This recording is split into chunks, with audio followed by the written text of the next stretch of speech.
natural death. But not everyone agrees this case is closed. Why is she coming forward now? We have reason to question her motive. We're really up in the air as to what exactly happened. There's only one way for Lieutenant Joe Kenda to uncover the truth. You're gonna dig up the dead? The fact is, we don't know what we're going to find when we bring this body out of the grave. Call 911.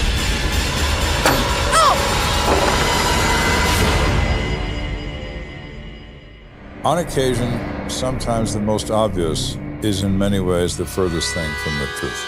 We shall see. We shall see.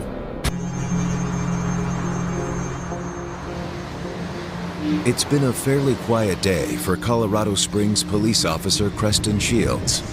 But just as his shift is winding down, he gets a call from dispatch. Unit 243. 243, go ahead. We have a report of a domestic disturbance. Please respond. 10-4 in, right?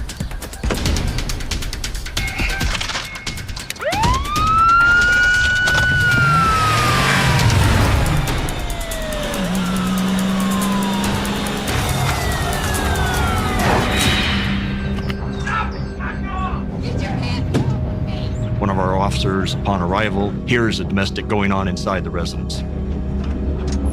Let me go! Domestic violence situations are always probably one of the most dangerous calls that a police officer can go on. The officer has to be extra careful. The officer can hear a lot of yelling and screaming going on, which would heighten your sense of precaution because you wonder what's happening. Police department, open up! Help! He's trying to kill me! Calm down. You all right? Come on. She's hysterical, she's upset, kind of a disheveled appearance. Sir, let me see your hands right now. Officer, she is lying. Hey, calm down. She doesn't know what she's talking about. I said calm down. You lying. You need to settle down. Do not move. Once the officer placed this individual in handcuffs, it goes back to the victim to get her side of the story. What's going on in here? Tell me what happened. He's been choking me and pushing me around. That's your boyfriend, right? You want to press charges? Him hauls around about it. Finally decides that she does. I'll take him to jail today. Officer, this is... I didn't do anything. Hey, I said calm down and hush. But then just out of the blue, during this conversation, she just blurts out. Do you want to solve a murder? Because I know who killed Orville Head.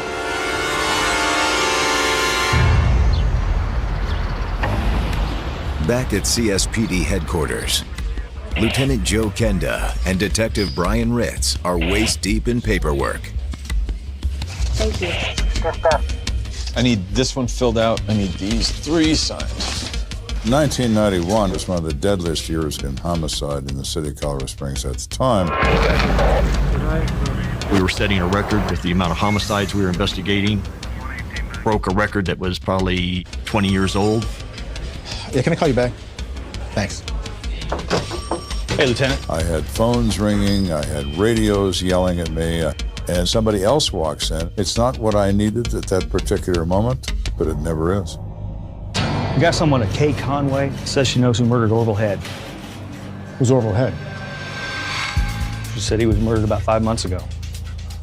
I have an excellent memory of who my victims are, especially excellent 5 months later. I never heard of Orville Head. How could he be murdered if I don't know about it?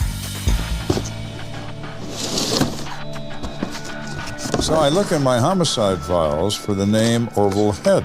Harrison Harvey Heard. I find nothing. That's when it dawns on Kenda, what if the case wasn't reported as a murder? I look in the death file. Head. And I find a very thin 2-page report titled Death of Undetermined Origin in the name of Orville Head. It says that Orville Head, 71 years of age, is discovered deceased in a room he rents, and police are called.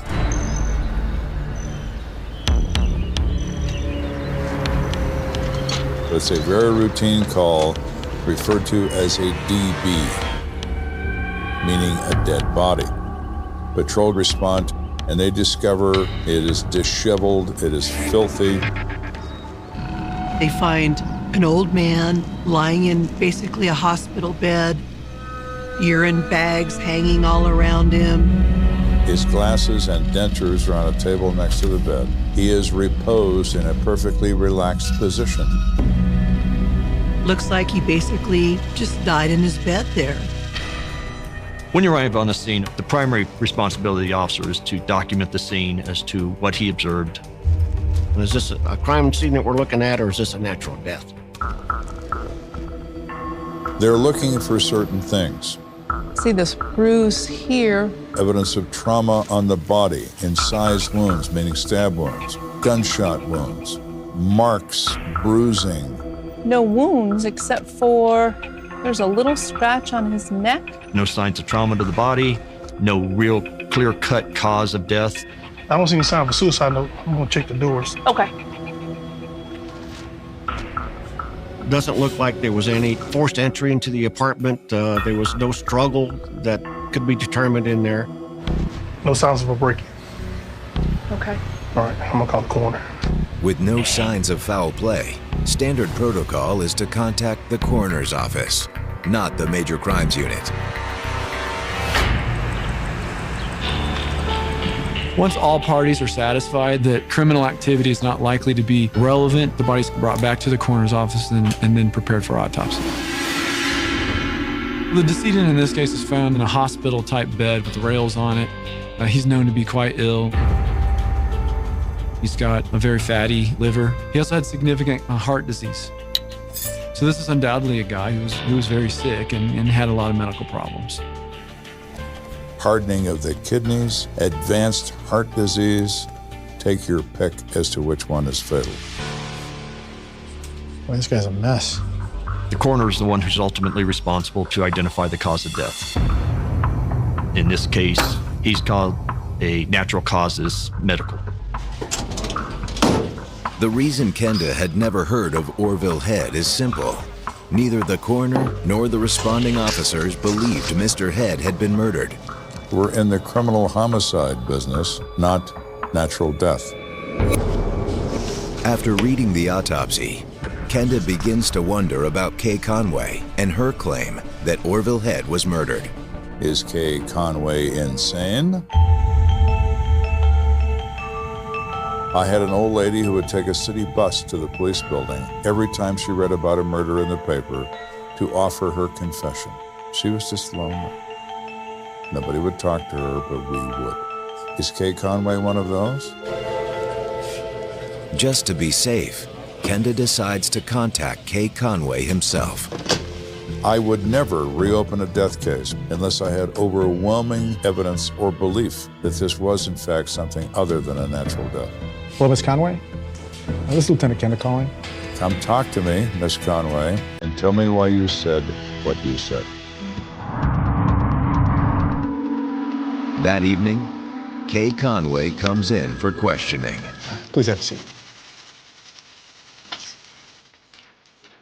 She is at this point nothing more than a reporting witness. We treat her that way. Miss Conway, I understand you have something to tell us. We're not going to dance. We're going to be extremely direct. Miss Conway, please leave out no details. You may proceed. I know that Orville Head was murdered. It was my boyfriend, Paul Swanson. Really? How exactly would you know this? Because he told me he did. You're saying he confessed? Yes.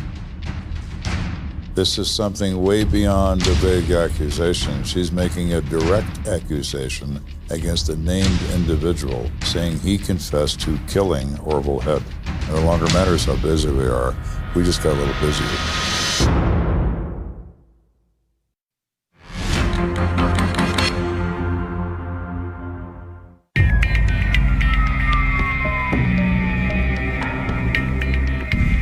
Suddenly, a woman appears out of nowhere to announce that some man was murdered 5 months ago by her boyfriend.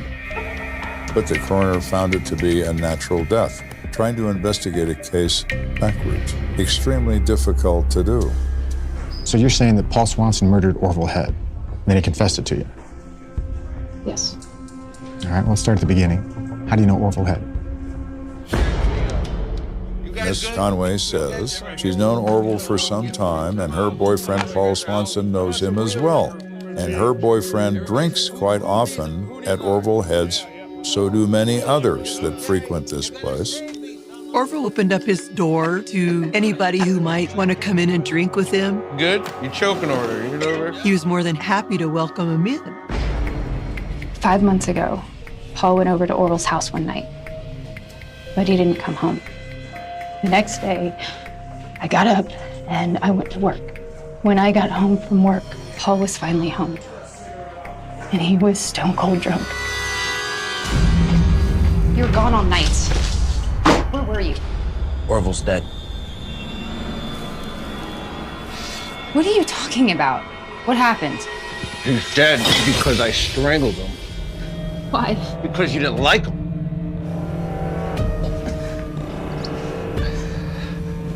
That was an alarm bell for me. I killed him because you, a third person, didn't like him. Makes no sense to me at all. I'm beginning to question Conway's truthfulness at that moment. And then what happened? He let me go. The bizarre motive Kay has laid out isn't the only issue Kenda has with her statement. The fact that she waited 5 months to make it also gives him pause.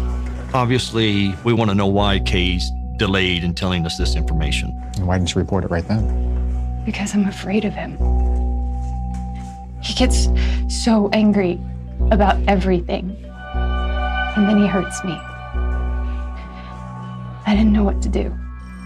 When you're in an abusive situation like that, you'd be scared out of your wits. It's like, well, if he can do that to him, what could he do to me? But after this afternoon, that was the last straw. I am done with him. Ms. Conway, I understand that you're pressing charges, so you won't have to worry about him for a while. He's going to be in lockup for at least a couple of days. Thank goodness. And thank you for coming in. I'll make sure an officer sees that you get home.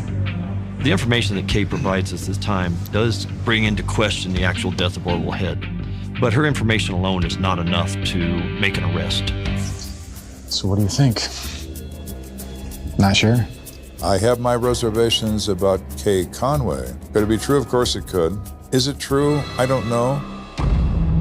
Kay Conway has a reason to get Mr. Swanson in a jam. He's been abusing her. He's recently done it again. Stop! Please. You'd have to look at, is she trying to pin it on Paul because she wants to get rid of him or have vengeance or whatever? Going down for a murder rap would certainly get him out of her life. Yep. For a long time. I don't want to think she would make something like this up, but who knows? But one crucial piece of the puzzle is still missing. The only thing that's going to tell us if this is in fact a homicide is Orville Head's remains. And he's been in the ground for 5 months. We need to re-examine the body of Orville Head. The letter of the law says I have an absolute legal right as the commander of a homicide unit to demand the removal of a body from a grave to determine the manner of death. But a judge is not going to issue that order without somebody in the family saying it's okay. The following morning, detectives pay a visit to Orville Head's closest living relative, his brother Jack. Mr. Head? I'm Lieutenant Kenda, this is Detective Ritz from Colorado Springs Police Department. We're here because we may have some information about the death of your brother, Orville. What's going on? Well, first off, can you tell us a little bit about Orville? He was a good man. A little rough around the edges, just cause he was a leatherneck, through and through. Orville Head was an American hero. He was the Marine who fought in World War II. He had actually been wounded in battle and received the Purple Heart and had received a medal for bravery. After the war, Orville settled into a career in the civil service. But inside, the battle raged on. Jack goes on to say that Orville suffered from PTSD from combat with the Japanese, and he never got over that, and he self-medicated his problem with alcohol. And he goes from being part of the greatest generation to being a person who has terrible medical problems and is an alcoholic. And it's a sad turn of affairs. When they called me to tell me he passed, it wasn't any big surprise. Mr. Head, I'm sorry to say that the information that we've received is that it's possible your brother may not have died of natural causes. What do you mean? Well, he may have been murdered, and I hate to say it, but in order for us to be absolutely sure, we're going to need to examine the body. Now, this is a very bad and difficult thing to do to a family member. We put it in as nicely as we can, but bottom line, that's what we want to do. I don't know. I mean, is this really necessary? I'm afraid it is. It's the only way we're going to know for sure. Nobody wants to exhume a body, but if it means solving a crime and letting this person be at rest because it is solved, then it's worthwhile. Okay, then. Jack ultimately decides that it is important to know whether Orville just died or somebody did kill him. No, we appreciate it, and I'll make sure I keep you on the loop. So he expressly permits a judge to issue the exhumation order to determine the truthfulness of the accusation. The following afternoon, a recovery team is sent to exhume Orville's coffin from the grave. But Kenda bristles at the idea of raising the dead.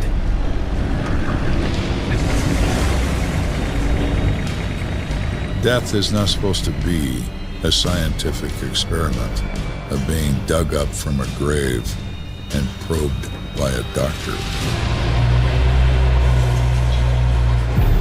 You're supposed to finally be free of this world and all the various things with it. Another concern is whether Orville's remains will offer any further clues about the true cause of death. It depends on the environment and then the quality of the embalming. I've seen cases where in just a few months, the bodies will begin to decompose. Water had seeped into the casket. There wasn't much left to examine. The fact is, we don't know what we're going to find when we bring this body out of the grave. The dead cannot speak. We have to speak for them.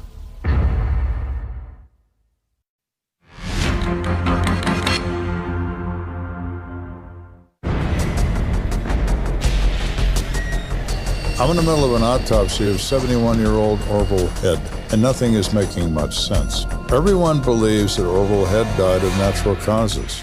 His family, his friends, even the coroner. Was this 71-year-old World War II vet really murdered? Only his body can provide the answer. Is he, intact? If there is anything left to see. I don't know, I haven't seen him yet. Fungus and things like that can still grow. Mold can grow on the body, which can cover it. And there may be some continued progress through the post-mortem stages. But if an embalming is done correctly, generally speaking, they look recognizable as the person you knew them to be. In this particular case, that was true. So what are we looking for? We may have been strangled, but I want to know for sure.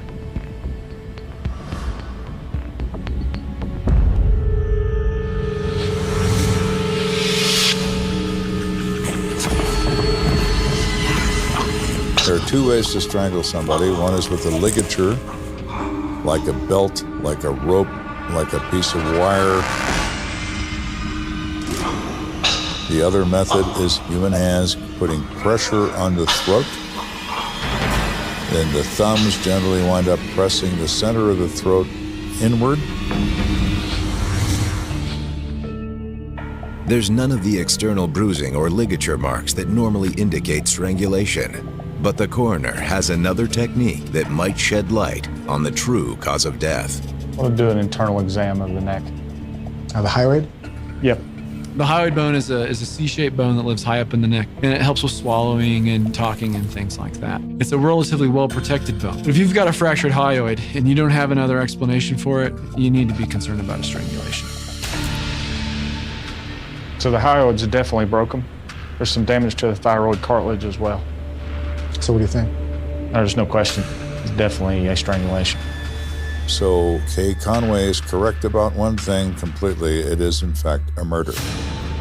The possibility that Orville had been strangled could have easily been overlooked in the first autopsy. No one was thinking murder. Orville was so far gone from his other problems that no one ever thought to look at his neck. With cause of death determined, Kenda turns back to the question of who's responsible. Did Paul Swanson, in fact, strangle Orville Head and confess that to Kay Conway like she claims? Or did someone we don't know about strangle Orville Head, told Kay Conway about it, and she sees an opportunity to rid herself of an abusive boyfriend?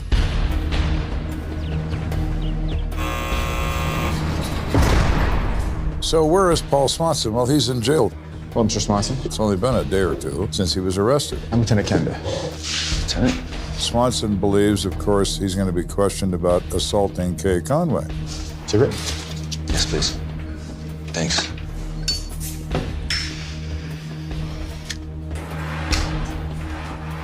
Listen, Lieutenant, I never touched Kay. She's lying. In fact, she's the one that hit me, man. I should be pressing charges here. I'm not here about Kay. I'm here about Orville Head. What? Why? I'd just like to get some information. What can you tell me about him? Well, Paul says that he liked to help Orville out because he felt sorry about the situation he was in. Orville, I'll take care of it. I'll do the dishes. You relax. Paul, I got it. No problem. you're a good man, Paul. Orville was pretty sick, and Paul would cook breakfast for him and help clean his dishes and things like that. We became friends, you know, and he was a World War II veteran. He used to tell me war stories. And I kind of liked the old man. So what can you tell me about the day that Mr. Head died? He says that he was over there the evening before. Another gentleman had come over who was described as a Hispanic male, but he didn't know the name. And they were all three drinking. Pour me another, man. Time for one more? Hey, me too. You. No more left, amigos. It's gone? That's it. I'm out of here, man. For sure, man. What? You're leaving? Oh, man.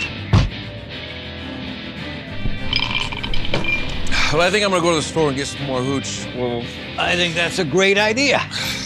Paul decides he wants to continue to party. He's going to walk to the liquor store. That takes him probably half an hour. all right, buddy, I'm back. When he comes back, he finds what he believes to be asleep on the bed. Orville, we're reloaded. You want some more? Hey, buddy. Okay. More for me?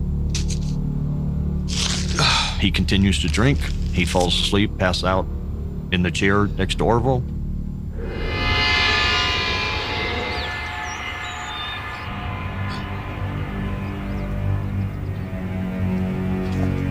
Hey, Orville. Orville. When Swanson wakes up the next morning, he sees that Orville is not awake. Orville. Orville. Orville, wake up, man. Orville, wake up, man. Come on. He starts to become alarmed that there's something really wrong because he's cold to the touch. He picks up Orville's phone and it doesn't work. So now he's a little panicked. Damn it. And he says he goes over to the local bar, try to get the police notified. Call 911. Call 911. What's going on? It's Orville. He's not breathing. So we now know Mr. Swanson, by his own admission, was in Orville Head's room the night before his death. What do you think killed Orville? I mean, he was an old man. He had a bad heart. You know, he was really sick. You know, he could hardly get around. Here's the thing. We just dug up Orville's body. Turns out he was murdered. And you were the last person to see him alive. He was murdered? Jesus. Listen, I would never hurt Orville. You know, he was my friend. All right. I'll be in touch. On the gate. It's clear that Paul Swanson had the means and opportunity to murder Orville Head, but a potential motive is far murkier. I cannot determine why Paul Swanson would have suddenly risen up and strangled Orville Head. All I have at this point is an accusation by Kay Conway that he confessed his crime to her, and that's not enough. Who's telling the truth here? Is Kay just trying to pin this on Paul because she wants to get rid of him? Or is Paul telling the truth that it was just a simple night of drinking, and when he came home, Orville was dead? We want to know more about their history to help us determine which one is truthful and which one is lying. Who can tell us about that? The most likely candidates are the neighbors.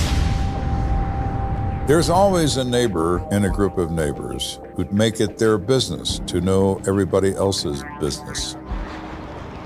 Kenda learns that in this case, that person is one Ann Ives. Hello, Miss Ives. I'm Lieutenant Kenda from the Colorado Springs Police Department. I was told that you could tell me about Paul and Kay. Those two, nothing but trouble. The police are always over here, breaking up a fight between them. A couple of drunks is what they are. She goes on to say that the most violent encounter between the two that she's aware of occurred just a short time ago in their front yard. Leave me alone, Paul! Get back in the house. You're causing a scene. Hey! Girl, you're working my nerves. No! Get in the house. Don't. Come on. I don't want to go back inside with you. They go back inside their home, but Ann finds a bloody knife in her yard. Enough is enough, she says, and calls the police. Ann says that when the police responded, they discovered Paul was the one who was actually injured. Look at what she did, man. Wait. See my arm? He's lying. Swanson has a cut on his forearm. He says to the officers that Kay Conway cut his arm with a kitchen knife. He had the knife, and he did that on his own. Why would I do this on my own? Stop. Ann Ives' statement casts further doubt over Kay Conway's claim that Paul was always the aggressor in their domestic disputes. Who called the police? Not Mr. Swanson. Not Miss Conway. The neighbor called the police without their knowledge. So when you're looking at that in this Orville Head investigation, you're saying, was Kay lying to us about Paul cutting himself, and is she lying now? I'm not sure yet, but I'm going to find out.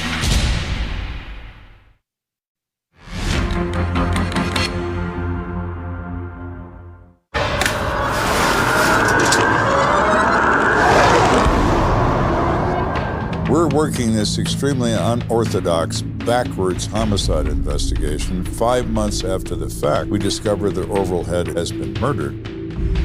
And it turns out the woman who's telling us that her boyfriend did it has some serious credibility issues. After speaking with the neighbors of Kay Conway and Paul Swanson, the case's sole potential suspects, Kenda's next move is to interview folks who lived in the same apartment complex as Orville Head. But here, the 5 months that have passed since Orville's death might as well have been 5 years. People rented on a monthly basis. It was that kind of complex. So there wasn't people there other than Orville who stayed there on a long-term basis. We find a neighbor who lived directly next door to Orville Head. Excuse me, sir. I'm Lieutenant Kenda, this is Detective Ritz, Colorado Springs Police Department. Hi, Ken Sykes. Do you recall an Orville Head that passed away about 5 months ago? Yeah, of course. Mr. Sykes, we're investigating his death as a possible homicide. Do you think of anyone that might have wanted to harm him? No. No one comes to mind. But, he was a hothead, always yelling and screaming all the time. And he was always having people over for drinks. These friends of his, then? Well, some of them were. Some of them, I think, was just there for the free booze. But also invite strangers. How about you just sit back and shut up? Who Mr. Sykes described as unsavory characters who would come in and share in his whiskey. A lot of them were actually taking advantage of Orville's generosity. Orville had the alcohol, these people wanted it, so they would go in and maybe even prey on Orville a little bit. But the night he actually died, do you remember anything special about that? Actually, I do. Get out of it! Get out of it! Get the hell out of it! He didn't know who it was, but just knew that somebody was in there. And Orville was yelling at them to get out of his apartment. Well, I didn't think much about it at the time. I mean, Orville was always yelling. And then, the next day I heard he had a heart attack and died. Dan Sykes prompts Kenda to think back on Paul Swanson's statement that he and Orville weren't drinking alone that night. I understand there's another guy in the building that used to drink with Orville too, Hispanic guy. Oh, yeah. That'd be Martin Ramirez. Lived a few doors down. That guy, he's no picnic. He describes Ramirez as kind of a head case who's easily angered and set off. So you couple that statement with Head yelling at somebody that night. Was it Ramirez?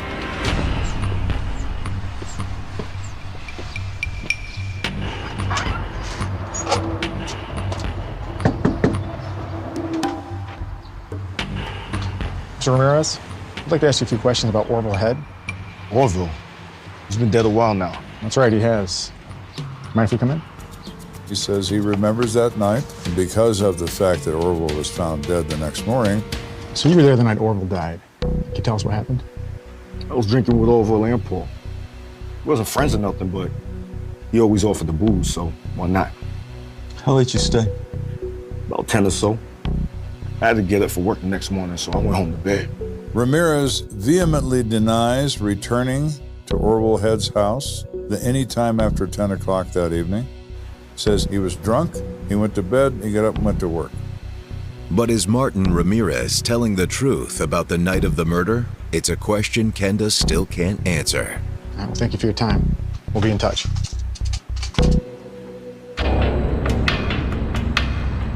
At this point, we need to find somebody who is close to Orville, somebody that is more knowledgeable than what we've uncovered so far.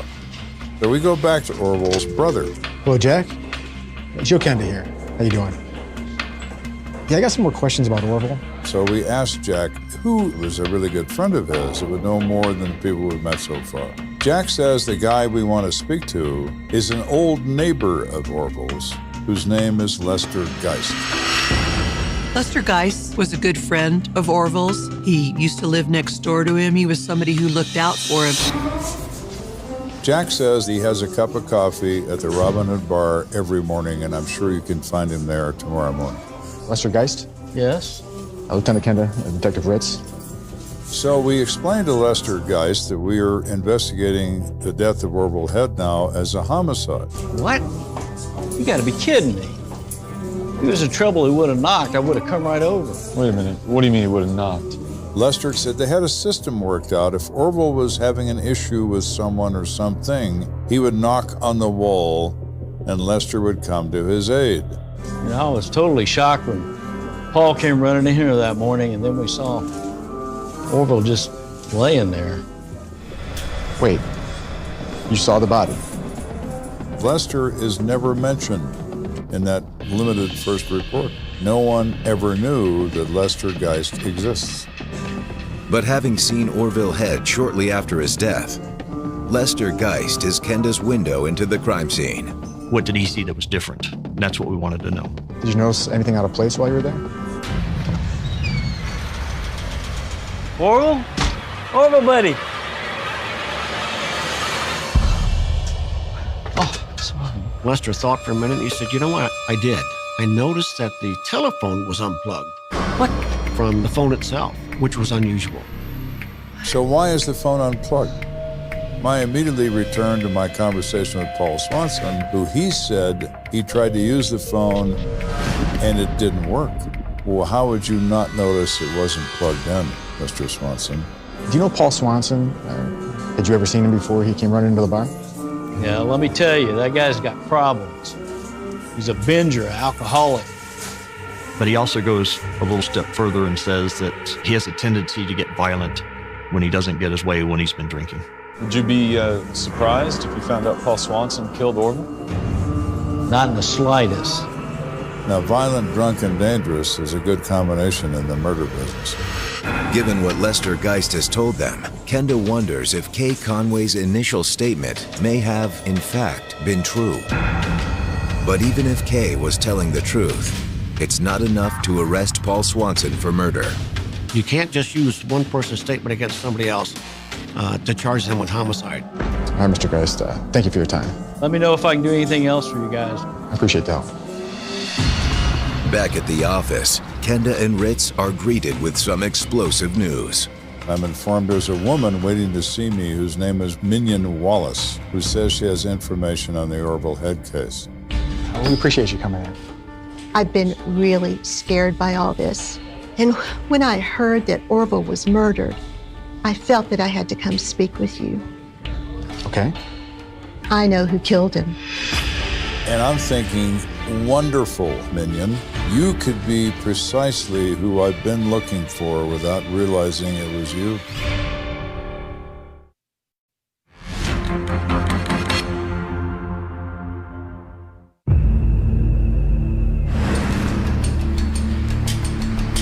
I believe I'm on the edge of solving this case, of knowing who killed Orville Head. Minion Wallace is an elderly lady. She seems very frightened, and now that she's heard and knows that Orville was really murdered, she had to come forward with this information she has for me. It was Paul Swanson. He's the one who killed Orville. Minion Wallace goes on to say that she knows Orville Head. She also knows Paul Swanson. She treats Swanson like her nephew. Known him a long time. The night Orville died, she was receiving phone calls from Paul Swanson. He phoned me, and I could hear Orville in the background. And when she said that, I immediately think Paul Swanson is the same guy that told me the phone didn't work. Now I know Paul Swanson lied to me. Why do you lie to the police? Self-protection, that's why. So, Paul, did you unplug the phone and then you killed Orville? I didn't think much of it until the next morning. Paul came over and he told me that he had killed Orville. Paul, good morning. What happened? I messed up, Minion. What do you mean? Orville's dead. I needed a person to confirm what Conway told me as the truth, and I just found it. I don't know what to do. I don't know who to call, who to talk to. Paul Swanson is a drunk. They bounce all over the place emotionally. They have no idea why they did something they just did, but they do things all the time they can't recall. And why didn't you come forward then? Everyone said that Orville died of natural causes, and I prayed that that was true and that Paul had just imagined it. And I did not want to tangle with Paul. But just like Kay didn't come forward right away when she was told by Paul that he had killed Orville, Minion was afraid of Paul. She knew he was capable of harming people. If he finds out I'm here. And I said to her, Miss Wallace, I can assure you that he's not going to be in a position to hurt you, because he's going to be in prison because I'm going to put him there. We have two witnesses who are willing to testify that Paul came forward to them and confessed to the crime. We're starting to build enough probable cause to make an arrest in this case. Put your hands on the table. So now I get to go back and arrange for Mr. Swanson to be brought over from the county jail, placed in an interrogation room. So, Paul, we've had some interesting conversations with people who seem to know you pretty well. So what? So I have some more questions. I'm not saying anything without my lawyer. So you've invoked your right to remain silent? Yes. Fine, Mr. Swanson. You certainly may remain silent. So now what? Now? Well, now you're under arrest for murder. Officer! We then took our case to the El Paso County District Attorney's Office. They direct filed charges of second-degree murder against Mr. Swanson. Although Paul Swanson has lawyered up, Kenda believes he can piece together what happened the night Orville Head was murdered. All right, where's the secret stash, man? Just go finish the cigarettes. What are you doing, in bed? What if I am? Fresh out of booze, man. Oh, what you got over there? What you holding back from me? I see that. I'll go get your own. Come on, share, old man. Spread the wealth. So, Paul Swanson, why did he ultimately do this? This is mine. Get some more tomorrow, man. Think about Swanson's personality. Share it, man. Give some to me, man. He drinks to excess. When he's drunk, he becomes violent. Get the hell out of here. I'm gonna call the cops. Like how you are?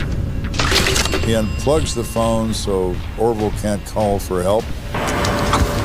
Swanson's rage rises, and he reacts by grabbing him by the throat.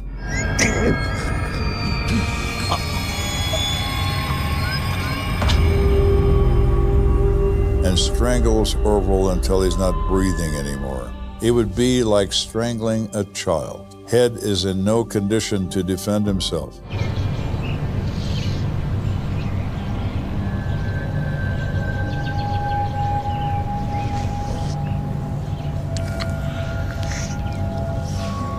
The next morning, he realizes what he's done, that Orville's dead. He didn't just assault him, he killed him. Kenda believes at that point, Paul Swanson staged the room to make it seem like Orville simply died in his sleep. And then he has to run across the street to the bar to try to get, somebody to call 911. At trial, that same theory resonates with the jury. They find Paul Swanson guilty and sentence him to 40 years behind bars. Because people came forward, his death was able to be solved. Otherwise, it would have just fallen through the cracks and nobody would have given it a second thought. This is one of those cases I'm glad that didn't get away. Had Kay not come forward at this time, she probably could have been the next victim of Paul's. The darker question raised by this case: how many other natural deaths were actually murders? How many do we not know about? I have no idea. The city never forgets, but sometimes it buries its secrets in the shadows of skyscrapers and darkened alleys. On a bitter January night in 2001, the streets of Queens were slick with ice, the kind that glints under the faint orange glow of streetlights. Somewhere between 2nd Avenue and 47th Street, a scream cut through the wind, sharp and sudden, echoing off brick walls and shuttered storefronts. It lasted only seconds, but it left a ripple, a tremor that would haunt the neighborhood for years. By the time anyone noticed, it was gone, swallowed by the howling wind and the distant roar of a passing train. Yet that scream was only the beginning. Margaret Kane, 34, was found the next morning in a narrow passage behind an old laundromat. Her coat was torn, her scarf wrapped haphazardly around her neck, frozen in the early frost. She had been beaten, left to the cold, and the small, flickering neon sign above the laundromat cast long, ominous shadows over her still form. Witnesses were scarce. A night janitor passing by swore he heard nothing, though he admitted he always avoided that alley after dark. Another neighbor mentioned seeing a shadow moving, too quick to identify, slipping into the maze of side streets. By mid-morning, the police had arrived, cameras flashing, tape crisscrossing the alley like a web. News vans lined the streets, anchors already scripting the first reports, while the community reeled from shock. Queens had never been so quiet, so tense, as if the city itself was holding its breath. Detective Harold Finch was assigned to the case. He had seen many things in his 20 years on the force, but this one had an edge, a chill that lingered even under the harsh glare of fluorescent lights in the precinct. The crime scene was meticulously combed, evidence bagged and tagged. Fingerprints yielded nothing but smudges. The few strands of hair recovered were inconclusive. It was as if the city had swallowed the culprit whole. But Finch noticed the small things others overlooked. A faint scratch on a nearby dumpster, a torn fragment of fabric caught on the corner of a fire escape, a peculiar scent, like burnt sugar, lingering faintly in the freezing air. Margaret's life was catalogued by detectives. Her job at a local bookstore, her quiet evenings at home, walks in the park, the friendly nods to neighbors she passed daily. No enemies, no visible conflicts. She was the type who blended seamlessly into the fabric of the city, yet somehow that very invisibility made her vulnerable. The first week was a flurry of interviews, door-to-door inquiries, and canvassing the block for anyone who might have seen something. Anything. But the trail went cold faster than anyone anticipated. The city moved on. Newspapers ran brief follow-ups. Then nothing. Families whispered. Neighbors speculated. Theories circulated.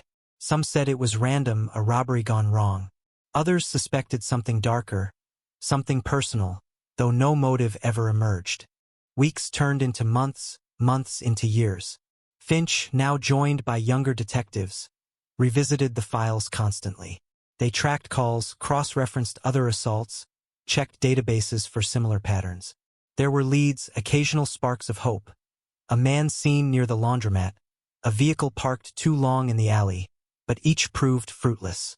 Margaret's name began to fade from headlines, but it lingered in Finch's office, pinned under a cluster of notes, photographs, and maps, a ghost refusing to be dismissed. The precinct joked grimly that it was the case that wouldn't die, a cold case before the term became a badge of frustration. The community, meanwhile, developed its own folklore. Residents spoke in hushed tones about the alley where Margaret was found. Children dared each other to peek inside. Adults avoided it, citing the sense of unease that seemed to seep from the walls themselves. Rumors swirled. Gangs, shadowy figures, perhaps even someone from within the neighborhood with a vendetta no one could trace. Finch documented every whisper, knowing full well the line between rumor and evidence was perilously thin. Yet sometimes the faintest murmur could ignite a breakthrough. One winter, 3 years after the crime, a retired cop reached out. He mentioned a detail never reported. A witness, a homeless man sleeping behind the laundromat, had noticed someone lingering near the trash bins days before Margaret's death. Finch and his team scrambled to follow the lead. Though memory faded, locations changed, and the witness, now moved to a shelter uptown, recalled only shadows and muffled sounds. Still, Finch pressed on. They scoured phone records, attempted DNA comparisons with nearby incidents, checked CCTV footage from businesses that had been installed since the early 2000s. Every piece seemed to vanish into the ether, leaving only frustration and a growing sense of dread that the city itself was conspiring to keep its secret. Then came the oddities. Letters, and signed, sent to the precinct, claiming knowledge of Margaret's final movements. The handwriting was erratic, the tone unnerving. She saw too much, one read. They are still watching. Finch, seasoned and skeptical, found himself drawn in, analyzing the paper, the ink, the timing, each word a thread dangling over a void. He cataloged them meticulously, but they offered no names, no dates, no tangible leads. Just a gnawing sense that someone, somewhere, knew more than anyone admitted. By 2005, the case had permeated local media occasionally. A feature on unsolved crimes, a segment on cold cases that haunted precincts. Margaret's story became emblematic, a cautionary tale whispered on the streets. Detectives, old and new, walked the alley, stared at the flickering neon, tried to imagine the hours before the scream, the weight of fear, the final moments of a life erased too soon. Forensic technology advanced, promising answers that the original investigators could only dream of. Finch authorized retesting DNA samples, reanalyzed the hair strands, and discovered a partial match, tantalizing yet incomplete. It was a ghost of a lead, hinting that the killer might still be somewhere, walking unnoticed among millions. Through the years, every minor breakthrough revived hope. An alert from a database, a tip from a citizen, a suspicious pattern matching other assaults in Brooklyn and the Bronx. But each time, the trail vanished like smoke. The city moved on, indifferent yet observant, as if the streets themselves catalogued every shadow, every fleeting movement, every cry lost in the night. Margaret's story became a benchmark, a reminder of fragility, of unseen violence lurking behind the mundane. For Finch, it became personal. He would drive past the alley on late nights, imagining her footsteps, imagining the moment everything turned. Sleep was haunted, coffee endless. Every minor crime report a potential link to the puzzle that refused to resolve. By the 10th anniversary, the precinct held a small, somber ceremony. Colleagues, old and new, gathered to mark the years without closure. Finch addressed the group quietly. We owe her justice, even if it arrives late. We owe the city answers it doesn't want to see. Cameras weren't invited. This was not a spectacle but a vigil for a truth long buried. The alley remained unchanged, the laundromat still flickering in the night, shadows dancing along walls that had witnessed horrors no one wanted to remember. And yet, even as the city hustled and bustled, whispers persisted. Someone always noticed a figure in the corner of their eye, a fleeting shadow where none should be. People claimed to feel eyes on them when passing the alley. Stories circulated. A man in a dark coat, vanishing when approached, the scent of burnt sugar lingering in the winter air.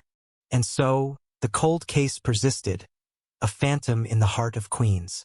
It was more than a crime. It became a part of the city's memory, etched into concrete, whispered in subway tunnels, carried in the cautious glances of those who had lived long enough to remember the night that changed everything.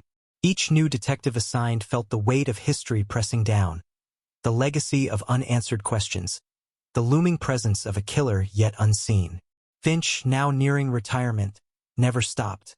Every file reopened, every letter analyzed, every database cross-checked, until the day technology promised what intuition and persistence could not. A DNA match, partial, but enough to ignite a chain of events that would, 15 years later, finally tear the lid off a secret the city had buried too long. Even now, as the case edges toward revelation, the echoes remain.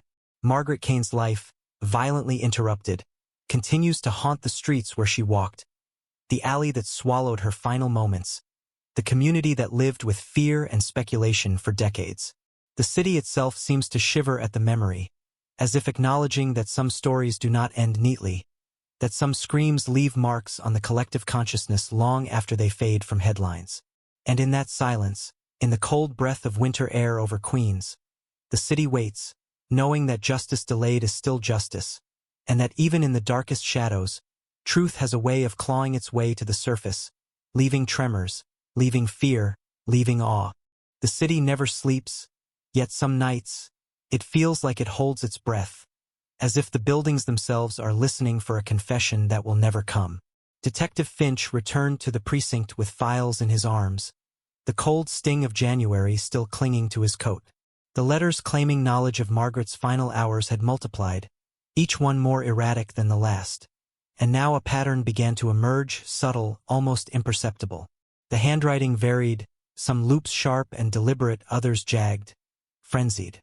He pinned them to the corkboard, studying each with the intensity of a man searching for a hidden map, a route through the maze of shadows. Every word mattered. Every misplaced period, every abrupt capitalization could be a key. The laundromat alley remained silent, too silent, a witness that refused to testify.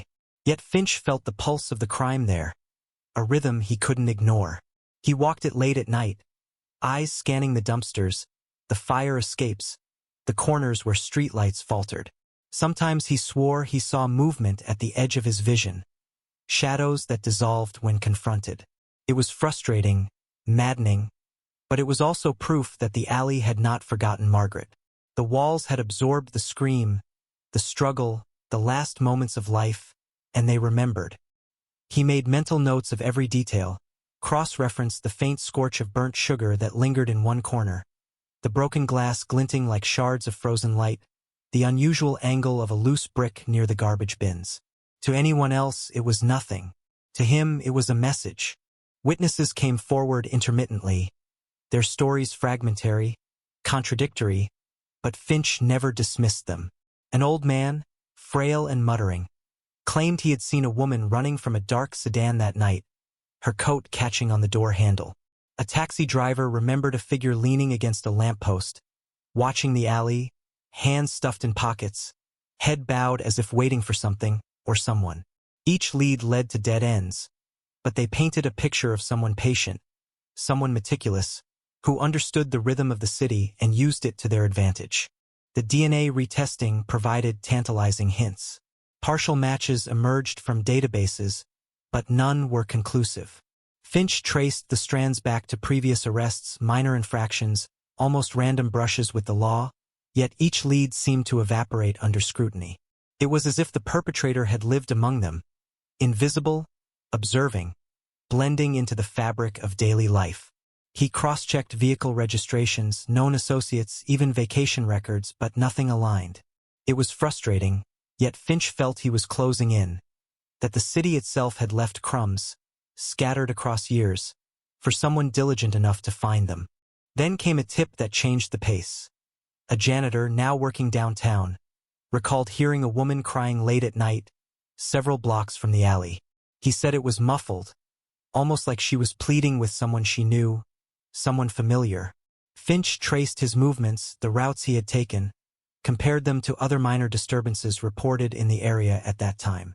The timeline was tight, but it offered a glimpse, a fleeting window into the terror Margaret had faced. He imagined her running, weaving through streets, alleys, corners, trying to escape a shadow that had already claimed her. The thought made him restless, sleepless, but it also sharpened his focus. Margaret's family remained haunted by the unanswered questions. They called the precinct frequently, some days patient, others raw with grief and frustration. Each call added pressure, a reminder that time had not diminished the stakes. Her brother spoke of dreams where she appeared at the edge of their apartment, silent, her eyes wide with terror, pointing toward an unknown threat. Her mother clung to rituals, lighting candles in her living room, whispering names of possible suspects no one had ever considered. Finch listened, recorded, catalogued, knowing that sometimes the human mind retained truths that official reports overlooked. By 2007, the media had rediscovered the story. A local news outlet ran a segment on unsolved New York crimes, highlighting the tenacity of cold cases. Margaret's photograph flashed across television screens, her smile frozen in time, juxtaposed against darkened streets and empty alleys. Tips flowed in, some credible, most not, but one caught Finch's attention. A caller described a man, mid-30s at the time of the murder, frequenting internet chat rooms in 2001, leaving cryptic messages about silence and forgotten voices. Finch cross-referenced usernames with city records, addresses, and vehicle registrations, uncovering discrepancies, patterns that suggested someone had meticulously scrubbed their digital footprint. The city had changed, technology had evolved, yet the ghost of 2001 persisted, leaving fingerprints in places few would consider. Interviews with former neighbors revealed small but striking details. A neighbor remembered an unfamiliar car parked for hours near the laundromat, its engine off, headlights dimmed. Another noticed scratches on a fence near the alley, faint but consistent with someone climbing or holding a struggle. Patterns emerged in these recollections. The killer had been patient, had studied Margaret, had understood her routines, and had planned the night with precision. Finch felt the gravity of it, the chilling realization that evil often hides in plain sight, moving through the city as quietly as any passerby, invisible and calculating. The letters continued, sporadic and increasingly frantic. Some referenced local events, the changing skyline, even minor construction near the alley. Finch studied the phrasing, the intervals, the penmanship, believing that each nuance might encode a message. Some letters were sent anonymously from payphones, others through the mail, postmarked from various boroughs. The author, if there was one, was taunting the investigators, daring them to find a thread, a loose end, a way to unravel decades of carefully woven deception. In 2010, a retired detective discovered a file overlooked in the chaos of the initial investigation. Surveillance photos from a local convenience store taken the night of the murder. Grainy, distorted, but unmistakably showing a figure watching the alley, shifting weight from one foot to another, head tilting as if tracking someone. The image had never been analyzed thoroughly, dismissed at the time due to poor quality. Finch brought it to his team, magnified, enhanced, and noted subtle cues. The posture, the way the figure's coat hung, the slight hesitation before disappearing from frame. It was a shadow captured, a ghost frozen mid-motion, and yet it felt alive, present, as though it had waited all these years for someone to notice. The community, meanwhile, had transformed. Gentrification brought new businesses, new residents, yet the memory of that night lingered. Older residents spoke cautiously of the alley, of the scream of Margaret Kane. They whispered about changes in routines, about how the streets never felt the same after one scream could alter an entire neighborhood's sense of security. Finch understood this intimately. Every step he took, every door he knocked on, carried the weight of decades of fear, suspicion, and unanswered questions. Finch revisited the laundromat alley constantly, cataloging changes, environmental shifts, anything that might trigger a memory in witnesses or investigators. Seasonal variations altered shadows, the ice and snow distorted sound, and Finch imagined the killer moving through the city, following patterns of cold and light, exploiting blind spots, relying on the city's indifference. Each walk was a study, a reenactment, a desperate attempt to inhabit the mind of someone who had vanished into anonymity while leaving destruction in their wake. By 2012, forensic technology had advanced enough to revisit evidence with more precision. DNA testing, once limited, now offered new possibilities. Fibers, smudges, traces of blood, each became a potential link, a chain that could lead to closure. Finch ordered comprehensive testing, cross-referencing every minor finding against databases not available in 2001. Forensic scientists worked meticulously, hours stretching into nights, until finally, a fragment produced a partial match. Not enough to convict, not enough to identify conclusively, but enough to reignite hope. The city, which had long grown indifferent, held its collective breath again. Even with this spark, the case remained an enigma. Witness recollections conflicted, letters taunted, shadows persisted, and the ghost of Margaret Kane seemed to linger in every alley, in every corner where light faltered. Finch knew that patience, persistence, and technology would have to align perfectly for the truth to emerge. The city was changing, evolving, yet the memory of one scream, one night, one life ended too soon, refused to fade. And so, the detectives kept digging, following faint echoes through time, tracing shadows that had lingered for more than a decade, waiting for a break, for the moment when the city would finally exhale, when the cold case would no longer be a phantom haunting the streets of Queens. The city had changed, but the alley remained a sentinel, a monument to what had been lost, to what no one could forget. Detective Finch returned again, flashlight in hand, notebook under arm, as if the simple act of walking the narrow path could coax the truth from the frozen bricks. It was spring now, the ice-thawing puddles reflecting flickering neon from the laundromat, the smell of wet asphalt mingling with faint remnants of the burnt sugar scent that had lingered for years. The air felt charged, a subtle vibration that made hairs on the back of his neck stand.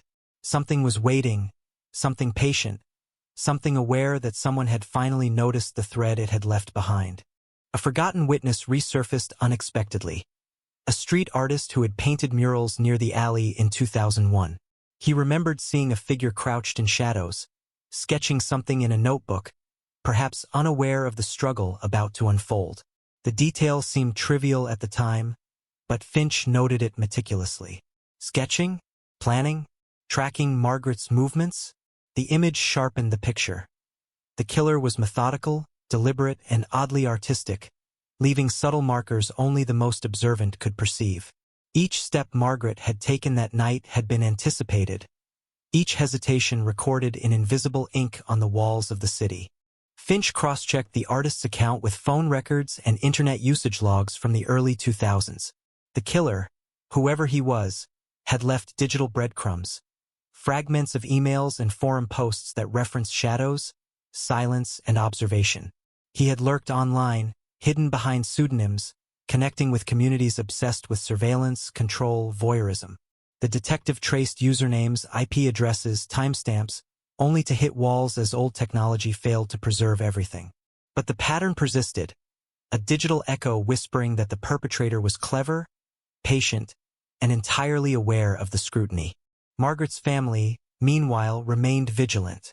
Her younger sister brought in photographs of the days leading up to the murder, images that seemed ordinary at first glance. A coffee shop visit, a walk in the park, but Finch noticed subtle anomalies. Shadows in corners that didn't belong, figures partially obscured, eyes that seemed to track Margaret. He cataloged these obsessively, knowing that someone had moved among them, invisible yet always present, orchestrating fear with surgical precision. Every photograph, every glance, became a clue, a puzzle piece in a picture no one could fully see. One rainy night, Finch received a tip that seemed both trivial and terrifying. A maintenance worker remembered a basement vent near the alley, one that had been removed years prior. He had felt, at the time, a draft that carried a metallic scent, odd for the urban environment, something sharp, clean, almost antiseptic. The detective revisited the spot, discovering a hidden cavity behind the wall, traces of fabric, faint footprints pressed into the dust. DNA testing revealed nothing new, but the existence of a secret passage, an unnoticed vantage point, hinted at premeditation and planning that made the crime far more sinister than previously believed. Meanwhile, the letters continued, more frantic, sometimes mocking. Finch read aloud in the precinct. "The city forgets, but we remember." One read. Another, "She saw and now you look, but it's too late."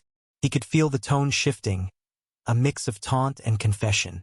Whoever wrote them had intimate knowledge of the crime, yet remained untouchable, hidden in plain sight. Every phrase, every punctuation mark became part of a complex code, and Finch dedicated countless hours trying to decipher it, tracing linguistic quirks, recurring words, and inconsistencies that might point to a location, a profession, or a habit. A breakthrough came unexpectedly through an unrelated case. A minor assault in Brooklyn revealed a man matching descriptions tied to the alley in Queens. The same posture, the same patience, the same unsettling calm. Finch obtained surveillance footage, cross-referenced appearances, and noted an eerie consistency. The suspect moved with precision, avoiding cameras yet always visible in peripheral moments, shadows flitting past the edge of lens capture.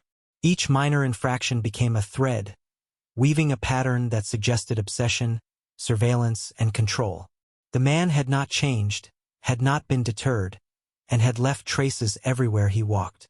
Finch revisited the laundromat alley at night again, flashlight cutting through fog, ears attuned to the faintest sound. Scuffing, dripping water, the distant rumble of subway trains. He imagined Margaret's final moments, her struggle, the fear etched into every muscle, every heartbeat. The alley seemed alive with memory, with the imprint of violence, with a sense that the city itself had conspired to hide the truth. For Finch, this was no longer just a case. It was an obsession, a personal confrontation with the ghost of injustice, with the weight of time itself. The forensic team provided further insights. Fibers from Margaret's coat matched threads found in the hidden cavity behind the basement vent, suggesting the perpetrator had handled her belongings or attempted to move them. The partial DNA match, previously inconclusive, now aligned with profiles in a newer database. Finch felt a surge of both hope and apprehension. The killer had lived among them for years, perhaps moving freely, knowing that technology of 2001 was insufficient to capture him, yet leaving subtle traces, a breadcrumb trail that could now lead to discovery. Neighborhoods whispered again. New residents were unaware of the legend of the alley, but older neighbors recounted tales with haunted voices. The scream that split the night, shadows that moved too deliberately, figures that vanished when approached. Finch walked these streets, noting minor changes, building rapport with longtime residents, seeking memories overlooked, small observations discarded by time. It was in these moments, in whispered recollections and casual remarks, that patterns emerged, weaving a lattice of intent, obsession, and cruelty that spanned decades. The city's pulse quickened with each lead. Finch documented everything: scrapings from the alley, chemical residues, thermal imaging to detect anomalies in walls, even old phone call logs resurrected from archives. The killer had been meticulous, yet each action, each movement, each deviation from normalcy left a mark, subtle yet detectable to someone patient enough to seek it. Every test, every examination, became a layer in the unfolding revelation, a gradual peeling away of secrecy that had persisted since January 2001. Even as progress unfolded, Finch grappled with the psychological toll. The case consumed his thoughts, haunting dreams with flashes of Margaret's last moments, of shadows, of cryptic messages, of footsteps echoing in alleys where no one should be. He felt the city's eyes upon him, as if every building, every street, every reflective puddle was complicit in the concealment. And yet, there was clarity in obsession. Every fact, every clue, every fragment brought him closer, not just to justice for Margaret, but to understanding the mind capable of such precise, enduring malevolence. In 2015, 15 years after the murder, a subtle breakthrough occurred. Surveillance technology, now refined and nearly ubiquitous, allowed Finch to reconstruct movements from old footage, overlaying images, analyzing gait patterns, shadows, and anomalies with software unavailable in 2001. The suspect appeared consistent, moving with deliberate care, a predator walking unnoticed among ordinary citizens, leaving chaos behind without detection. The analysis suggested familiarity with surveillance avoidance, knowledge of city layout, and perhaps an obsession with control, with being unseen while leaving an indelible mark. The partial DNA match was revisited, cross-referenced with this reconstructed timeline, with witness recollections, with letters received over the years. Slowly, the disparate pieces of the puzzle converged.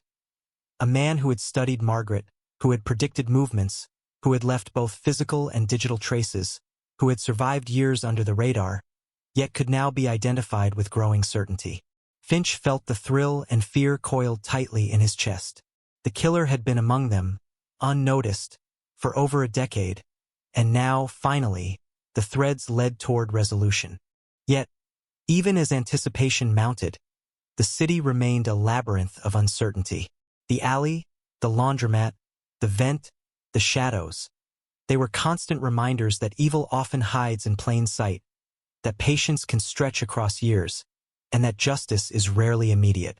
Finch understood that the final confrontation would be both momentous and chilling, the culmination of a pursuit spanning a lifetime. And as he walked the streets at night, retracing every step, every glance, every whisper, he knew that the ghost of Margaret Kane lingered, urging him forward, demanding closure for a scream that had echoed for 15 long years, waiting for the day when the cold case would finally, inevitably, break. The city had grown louder, faster, more indifferent, yet some corners refused to forget. Finch returned once again to the alley, the night air sharp, carrying the scent of rain on asphalt and the faint lingering trace of burnt sugar, a ghost that refused to be erased. He traced the walls with gloved fingers, noting cracks, faint scratches, the subtle shift of bricks. It was all deliberate, every detail, and after 15 years, every nuance mattered. He had walked this path countless times, but tonight, something was different.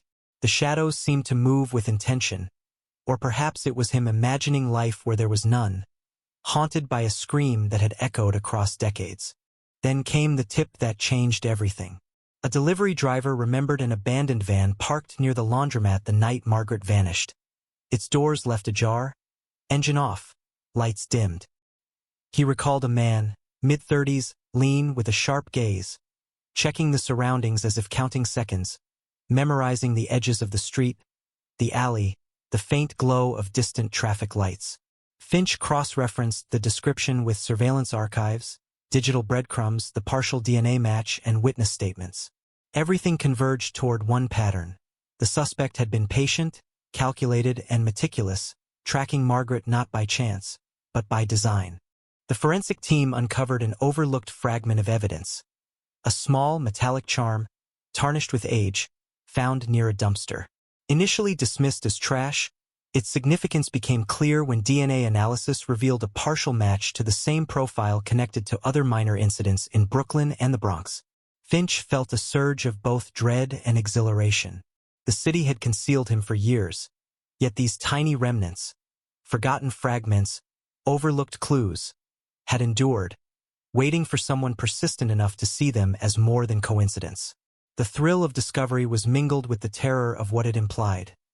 The killer had been right there all along, invisible, walking freely among millions. Margaret's family had remained a constant presence, a reminder that the passage of time did not heal all wounds. Her sister brought in old diaries, personal notes, emails, photographs, mundane details that, under Finch's scrutiny, became critical. One photograph, taken days before the murder, revealed a figure barely visible in the background, leaning against a lamppost, posture identical to the man described in the tip. It was subtle, almost invisible, yet unmistakably intentional. Finch cataloged it, magnified it, cross-referenced it with old city maps and surveillance logs. It was the first concrete visual link to a person he could potentially identify. Neighborhood residents, long accustomed to whispers of the unsolved crime, began speaking again. A woman remembered a man loitering near a corner store weeks before the murder, asking questions about Margaret's routines, timing, and habits. Finch noted the obsessive pattern emerging.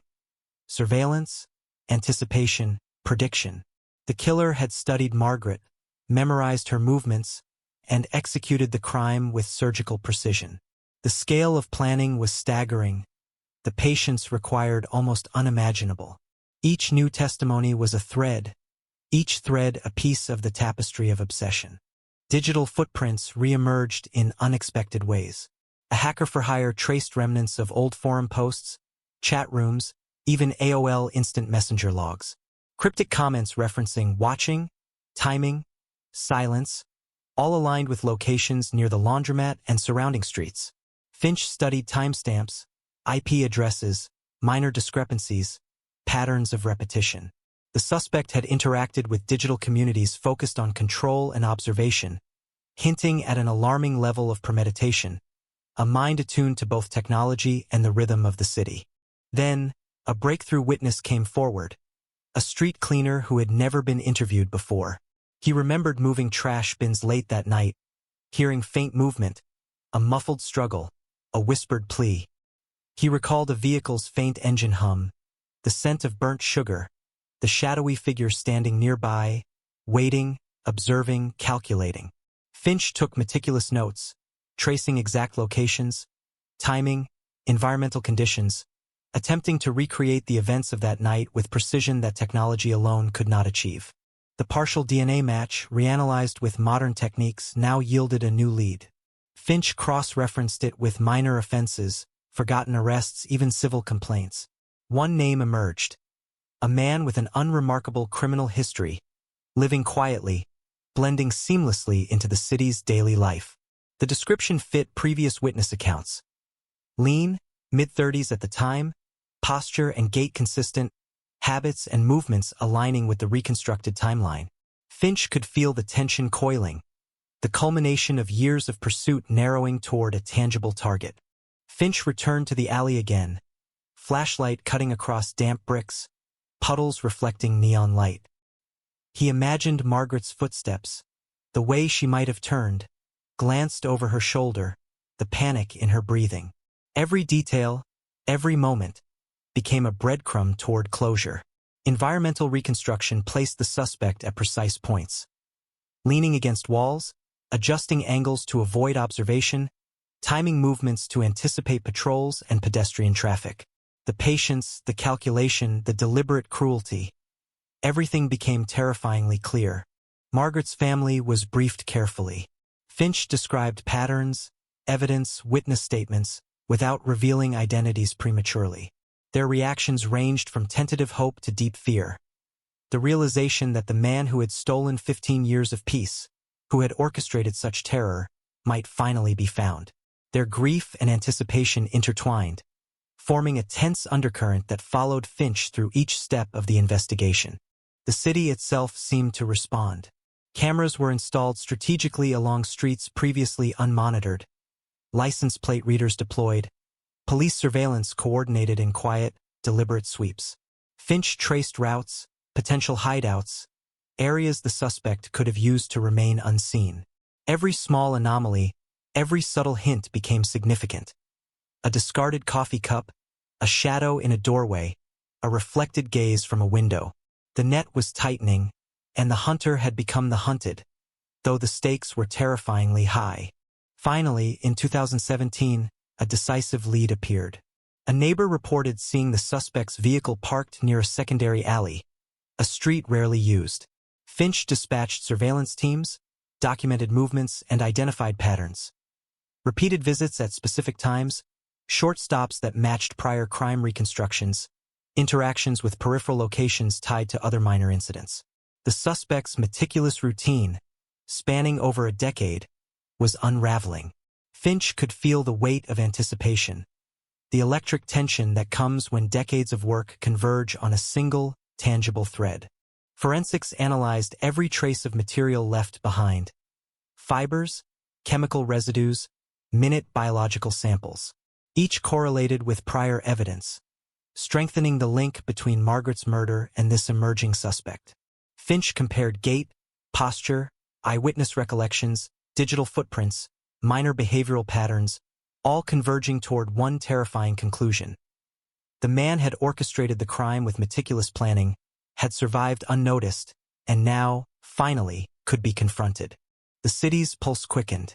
News outlets, unaware of the investigation's proximity to resolution, published retrospectives on cold cases, the enduring anguish of families, the hidden monsters walking among ordinary citizens. Finch knew the story could not yet go public, yet he felt the electric hum of inevitability. The truth was closing in, and the city, with all its shadows and lights, would bear witness to the conclusion of a nightmare that had begun 15 years ago. And so Finch prepared. Every map, every file, every scrap of evidence meticulously organized. The suspect's patterns reconstructed, his possible routes analyzed, potential hiding spots cataloged. The detective's mind raced, imagining the confrontation, anticipating resistance, preparing for the reality of facing a mind as patient, deliberate, and calculating as the years of investigation suggested. Margaret Kane's story was on the verge of reaching its long-delayed resolution, and the city, silent yet observant, waited for the moment when shadows would finally yield their secrets. The city's heartbeat quickened as Finch traced the suspect's movements, every street corner, every alleyway a possible stage for confrontation. Years of meticulous observation, digital breadcrumbs, witness recollections, and forensic evidence coalesced into a pattern impossible to ignore. The man had been patient, careful, invisible for 15 years, yet now every action he had taken seemed to point toward exposure. Finch studied maps, analyzed traffic cameras, cross-referenced dates and locations with uncanny precision. The city was no longer indifferent. It had become a web of clues, and the detective held the thread that could unravel the monster lurking among them. The first shock came unexpectedly. A neighbor, previously thought unreliable, produced a series of photographs taken the night Margaret vanished. Grainy images at first glance, yet one frame caught Finch's attention. A figure in the background, half shrouded in shadow, leaning against a lamppost, posture identical to the descriptions gathered over the years. Every detail, the tilt of the head, the hands stuffed in pockets, the careful observation of the alley, matched witness accounts. It was a frozen moment, a piece of the past suddenly alive, a confirmation that the man had been there, watching, orchestrating, calculating. Finch stared at the photo for hours, tracing the lines, imagining movement between the frames, reconstructing the choreography of terror.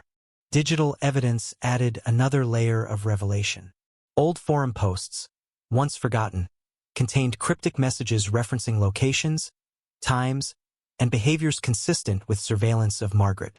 The suspect had documented patterns, interactions, even minor deviations in her routines. Finch reconstructed the network, cross-referencing IP addresses with city records, library terminals, and payphone logs. The image that emerged was of a predator meticulously planning, documenting, and executing every step while remaining unseen, blending into the city like a shadow without edges. The realization was chilling. The man's patience had been deliberate, surgical, a haunting demonstration of control. A break came from an unexpected direction. A former co-worker of the suspect recalled vague, seemingly trivial details. Questions about daily routines, interest in quiet neighborhoods, casual remarks about observing people without their knowledge. Alone, these recollections seemed inconsequential. Together, they painted a picture of a calculated observer, a mind focused on anticipation and control, a person whose obsession had extended for years. Finch cataloged every remark, every nuance, aware that the combination of behavioral patterns, physical evidence, and digital traces had created a map pointing directly toward one individual. The forensic team delivered another shock. Fibers from Margaret's coat, previously overlooked, matched threads found in the suspect's apartment, a detail long buried under years of minor leads.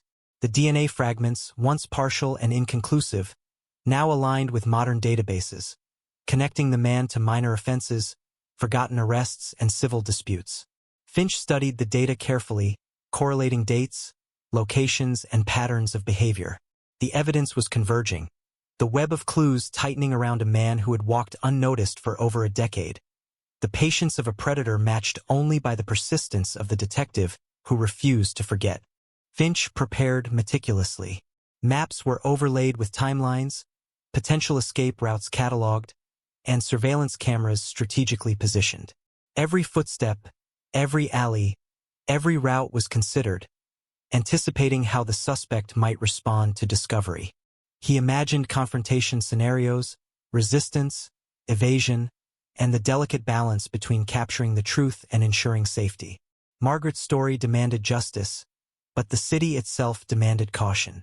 The streets had witnessed horror and would witness resolution, but the timing had to be precise, the plan flawless.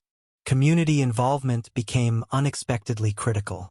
Residents who had previously remained silent came forward with details they had considered minor.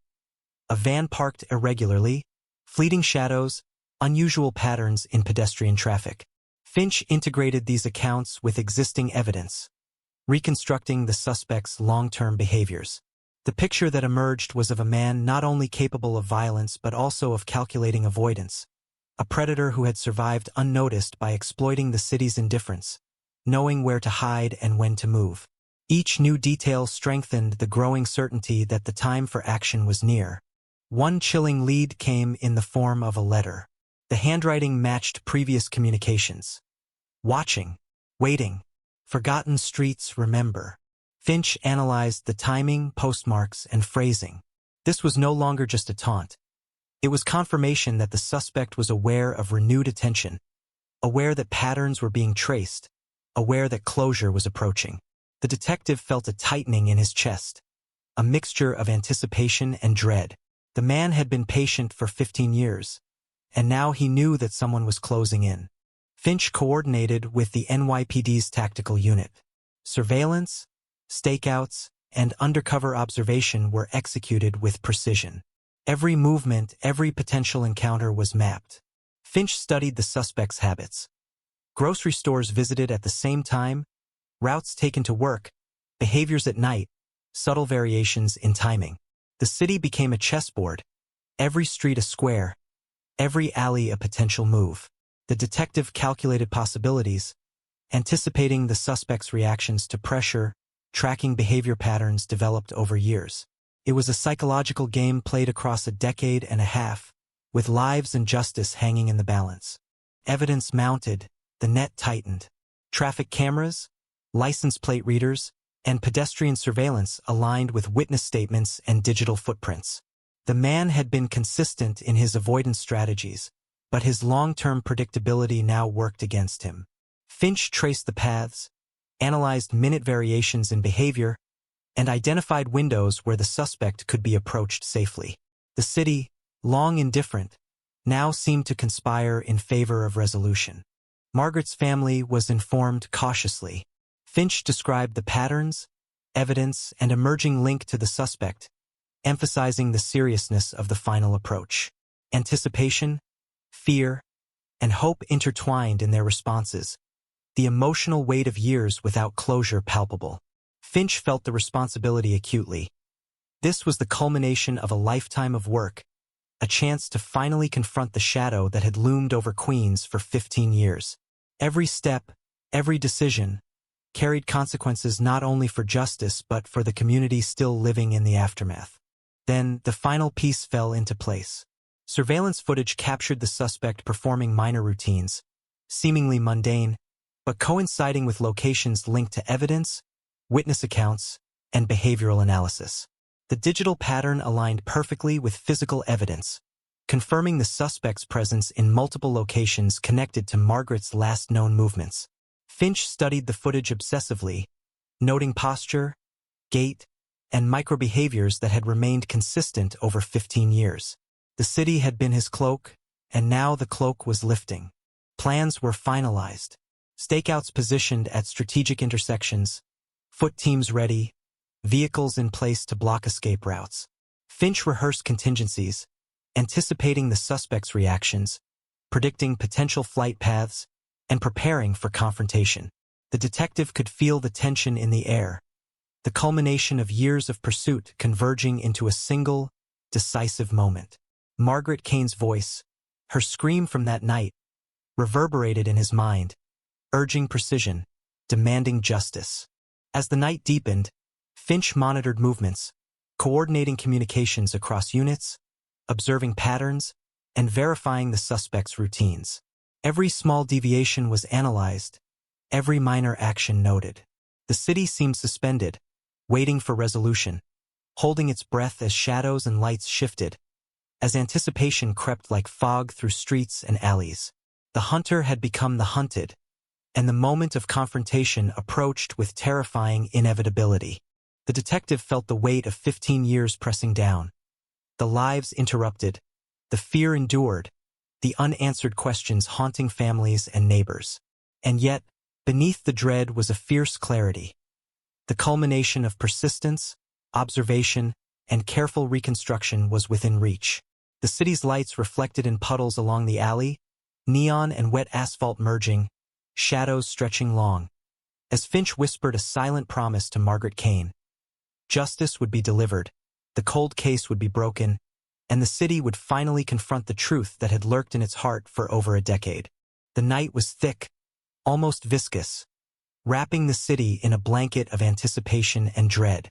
Finch moved quietly through Queens, flashlight in hand, radio clipped to his shoulder, every sense heightened. Years of investigation had led to this moment. Every scrap of evidence, every witness account, every digital footprint had converged toward a single, tangible target. The suspect had walked unseen for 15 years, a phantom threading through neighborhoods, manipulating shadows, avoiding attention. Yet now the hunter had become the hunted. The city itself seemed to pause, streetlights flickering as if acknowledging the weight of the night. Surveillance teams were in place, quietly communicating through earpieces, positioning vehicles strategically to block potential escape routes. Finch studied the suspect's apartment from a distance, noting the faint glow of interior lights, shadows shifting behind curtains, subtle movement patterns consistent with prior behavioral analysis. Every minor detail mattered: posture, pacing, timing. He imagined the suspect aware, vigilant, feeling the pressure, sensing that a net was closing, yet still confident in years of careful invisibility. Finch and his team had anticipated this psychological interplay, preparing for resistance, flight, or confrontation. The first sign appeared as a shadow slipping past a window. Finch's heart quickened. The figure matched descriptions accumulated over years: lean, deliberate, controlled movements, head tilted, hands occasionally gesturing as if thinking, planning, calculating. Every instinct screamed that this was the moment the investigation had been building toward, and yet the danger was palpable. The suspect had survived years by understanding patterns, predicting movements, exploiting ordinary city behavior. Now, every step had to be precise, calculated, and synchronized across the team. One misstep could collapse years of preparation. Finch recalled the alley where Margaret had been found, replaying the screams, the struggle, the frozen shadows in his mind. He imagined her final moments, the terror, the desperation, the subtle awareness of being followed. That night, the alley had been a theater of horror, and now, 15 years later, the city itself felt charged with memory, a tension that vibrated through concrete, asphalt, and steel.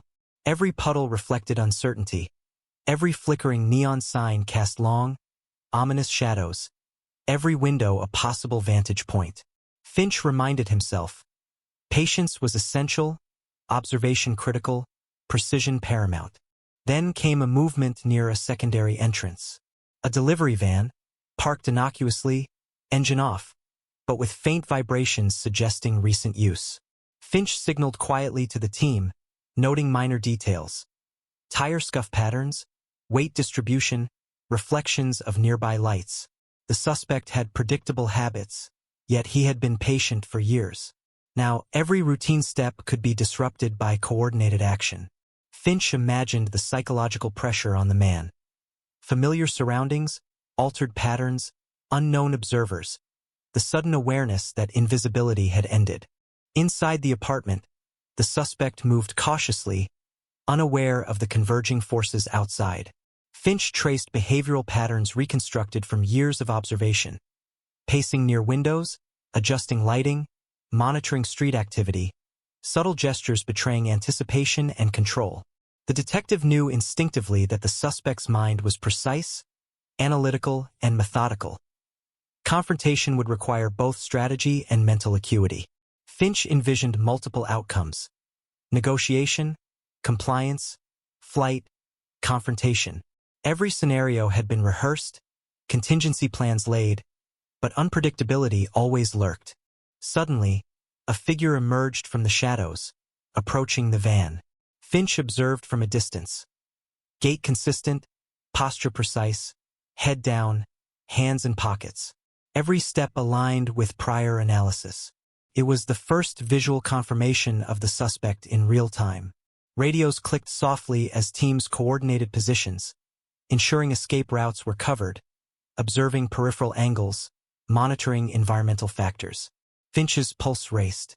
15 years of patience, investigation, and obsession had led to this moment. The city's most elusive predator was finally exposed, vulnerable, yet still dangerous. Finch's mind oscillated between exhilaration and dread. The suspect had lived unnoticed, a shadow in plain sight, exploiting urban anonymity with surgical precision. Every small action had been calculated over years, observing, predicting, avoiding.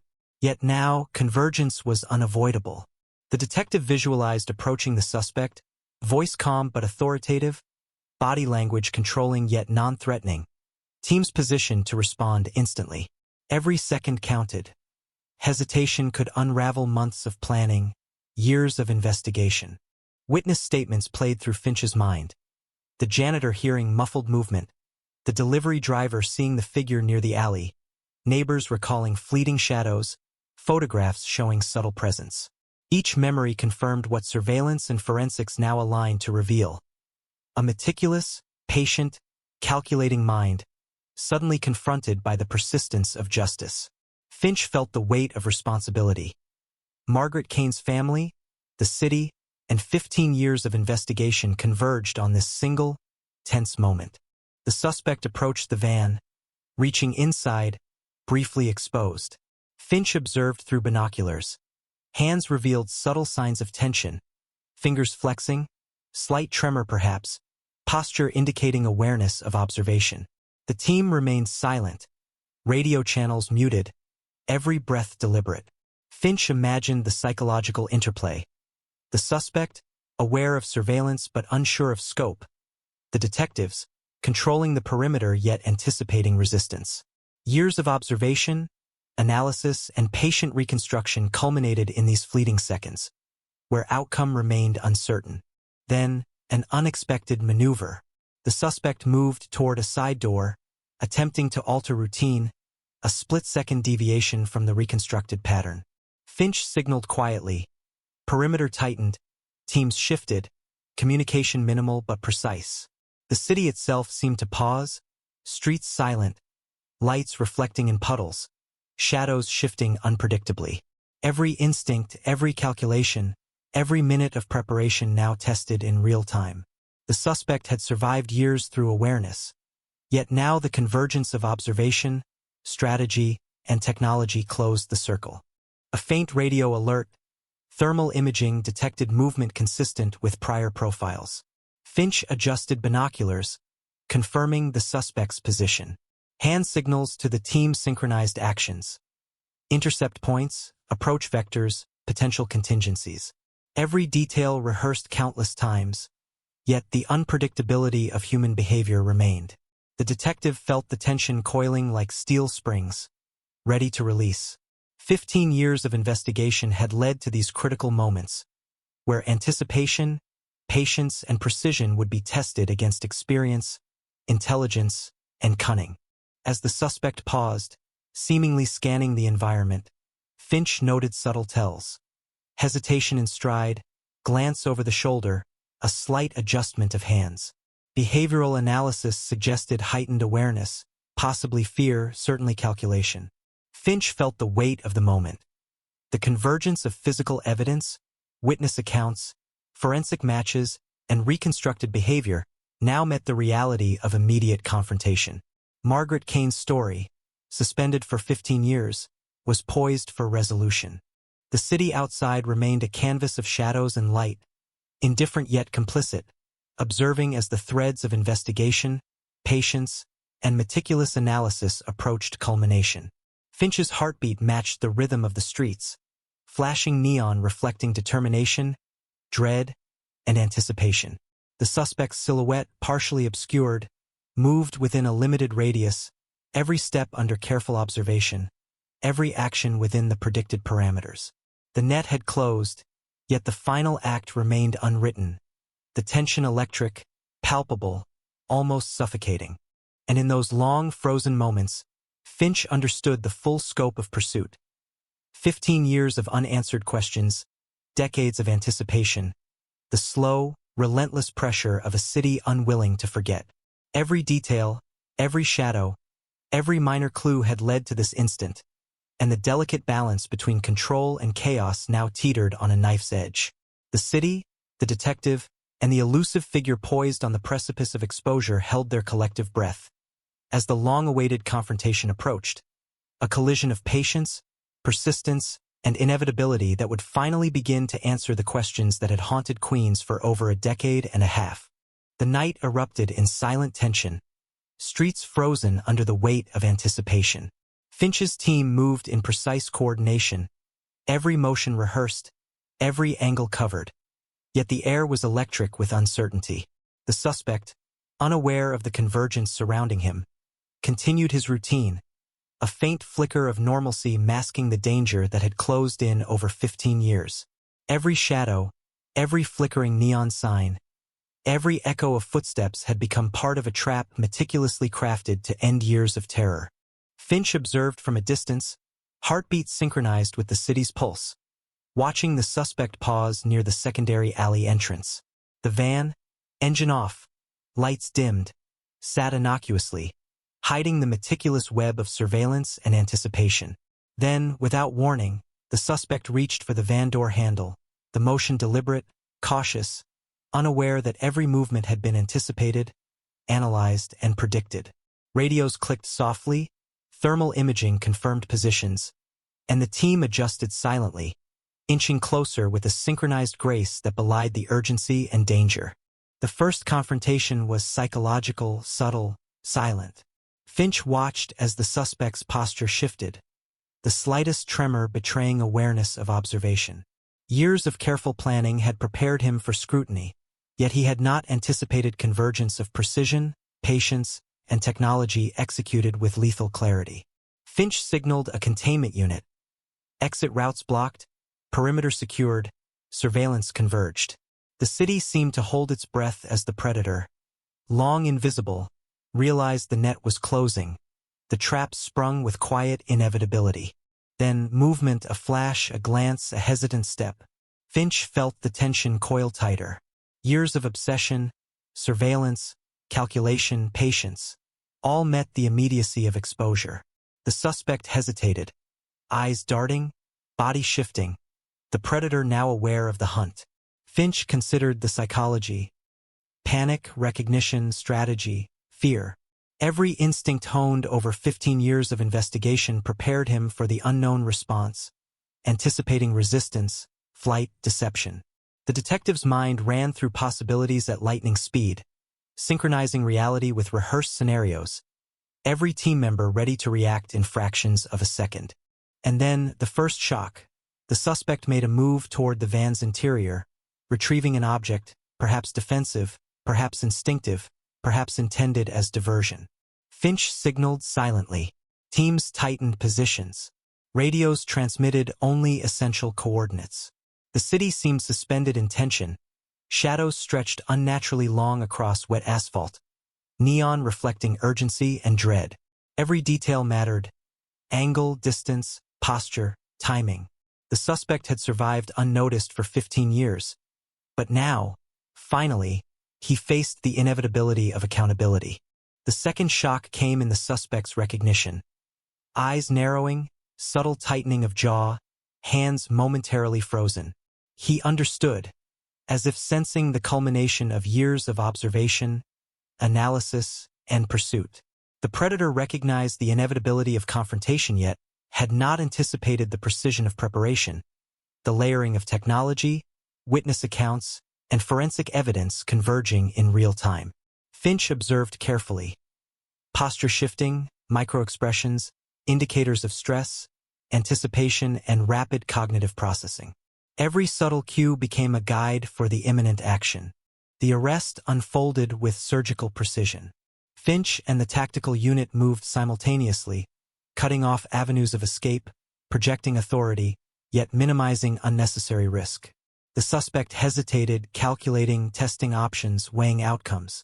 Every second stretched, compressed with tension, a psychological duel unfolding in real time. Finch commanded the perimeter, observed behavior, anticipated reactions, and ensured control while minimizing volatility. The suspect's eyes flicked across the street, scanning, registering the converging forces, the inevitability of capture. Physical contact was minimal but decisive. Finch approached, voice calm yet authoritative. "Police, you are under arrest." The suspect froze, evaluating options, tension visible in every muscle. The team coordinated silently, closing in, securing the perimeter, anticipating resistance. The city seemed to pulse with suspense. 15 years of silence, of shadows, of unspoken terror, now confronted directly. Finch felt the gravity, the culmination of decades of investigation. The weight of Margaret Kane's story pressing on every shoulder, on every street, on every witness who had waited for resolution. The community's reaction was immediate, though subdued by distance and anticipation. Neighbors who had whispered about shadows, fleeting movements, and screaming streets for 15 years suddenly understood closure was near. Social media buzzed, unofficial reports circulated. A suspect, long elusive, confronted in Queens. Finch observed, maintaining focus, aware that premature celebration could jeopardize safety. The arrest, while executed flawlessly, remained only the first step toward truth, accountability, and justice. Inside the van, the suspect was secured, restrained, and carefully monitored. Finch and his team coordinated transfer to the precinct, every movement controlled, every variable considered. The man's demeanor shifted from initial tension to resigned calculation, subtle micro-expressions betraying attempts at composure. 15 years of evasion had culminated in this singular, inescapable moment. Finch noted every detail. Eyes darting, subtle shifts in posture, minute gestures revealing awareness, control, yet powerless against meticulously executed justice. Media reports began circulating cautiously. Queens cold case suspect apprehended. Investigation leads to arrest after 15 years. Community stunned by long unresolved case resolution. Finch monitored without engagement, ensuring that operational security and procedural integrity remained intact. The city, once indifferent, now teetered between disbelief and anticipation, as the shadow that had haunted streets, alleys, and neighborhoods for over a decade faced the tangible reality of arrest. Margaret Kane's family received word quietly. Emotions surged.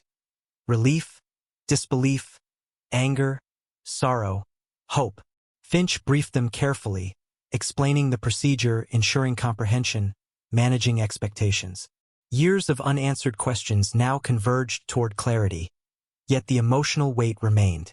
15 years of absence, trauma, and uncertainty had culminated in a fragile moment of confrontation that demanded both careful management and preparation for forthcoming legal proceedings. Forensic and digital evidence, meticulously collected over years, was now aligned with suspect identification, corroborated by witness statements, behavioral analysis, and physical patterns. Finch reviewed every detail one final time before court submission. Surveillance footage, fiber analysis, DNA matches, digital footprints, patterns of evasion, witness recollections, letters, behavioral reconstructions. Each element converged into a cohesive narrative establishing culpability, meticulously prepared to withstand scrutiny in a courtroom that would soon bear witness to 15 years of unresolved trauma. The city, once indifferent, now collectively exhaled. Streets carried a faint vibration of closure. Neighbors whispered stories of anticipation, of long unanswered questions, of a presence felt but unseen for over a decade. Finch walked familiar paths alone, observing neon reflections in wet asphalt, recalling Margaret Kane's final footsteps, her screams, the echo of fear that had haunted streets, walls, and witnesses alike. The arrest had begun the process of resolution, but the story and the community's healing were only starting. The suspect's demeanor remained composed yet tense. Every minor gesture was analyzed. Subtle flinches, micro-expressions of recognition, attempts at composure. Finch observed, cataloged, and integrated these observations into psychological profiling, preparing for interrogation and subsequent legal proceedings. 15 years of careful study, reconstruction, and observation culminated in this moment, with the suspect fully aware yet powerless against the convergence of persistence, evidence, and procedural strategy. The arrest itself, though executed flawlessly, was only a threshold. Finch knew the next steps, interrogation, corroboration, prosecution, would demand the same precision, patience, and dedication that had defined the investigation from its inception. Margaret Kane's story, frozen in time, was now transitioning from a cold case to a live pursuit of justice, the culmination of 15 years of diligence, observation, and unrelenting pursuit of truth. And so, the night held its breath no longer. The suspect was in custody, the city stunned, the community watching, and Finch reflected on the long path from shadowed alleys and mysterious letters to tangible resolution. The cold case, 15 years unresolved, had finally reached its breaking point. The predator, patient, meticulous, calculated, had been brought into the light. Margaret Kane's story, long suspended in darkness, had begun its return to justice, echoing through the city that had waited, watched, and finally acted. The suspect was in custody, yet the city remained tense, streets whispering of shadows long past, alleys haunted by echoes that refused to fade. Finch observed from the precinct, reviewing footage, cross-referencing evidence, and tracing the sequence of the arrest that had finally ended 15 years of uncertainty. Every step, every movement, every hesitation of the man was catalogued, analyzed, studied, forming a psychological map of patience, calculation, and obsession that had enabled him to remain invisible for so long. The detective knew that apprehension was only the beginning. The true unraveling, the exposure of motives, patterns, and truth was just beginning.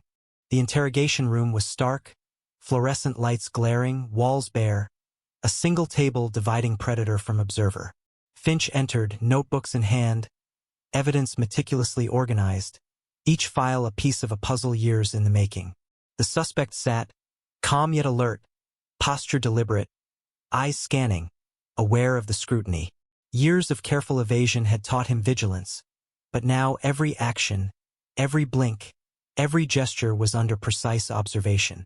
Finch noted the subtle tension in shoulders, the micro-shifts in gaze, the slight flexing of fingers, a controlled predator faced with inevitable exposure. The first questions were measured, clinical.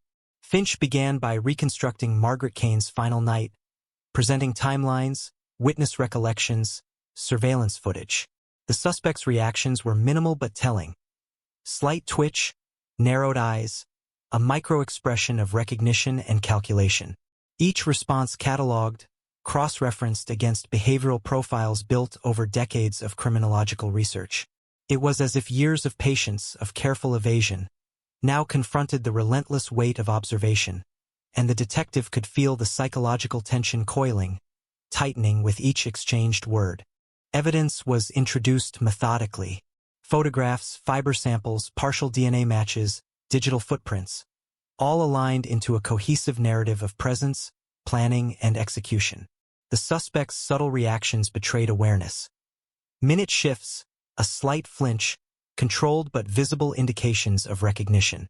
Finch pressed further, observing patterns, probing the mind of a predator who had orchestrated terror, exploiting invisibility and urban anonymity. The interrogation became a psychological dance. Question, observation, analysis, repetition, patience measured against calculated restraint. Meanwhile, the community learned of the arrest through controlled releases. Brief statements, cautious updates, each word chosen to convey fact without sensationalism. The reaction was immediate.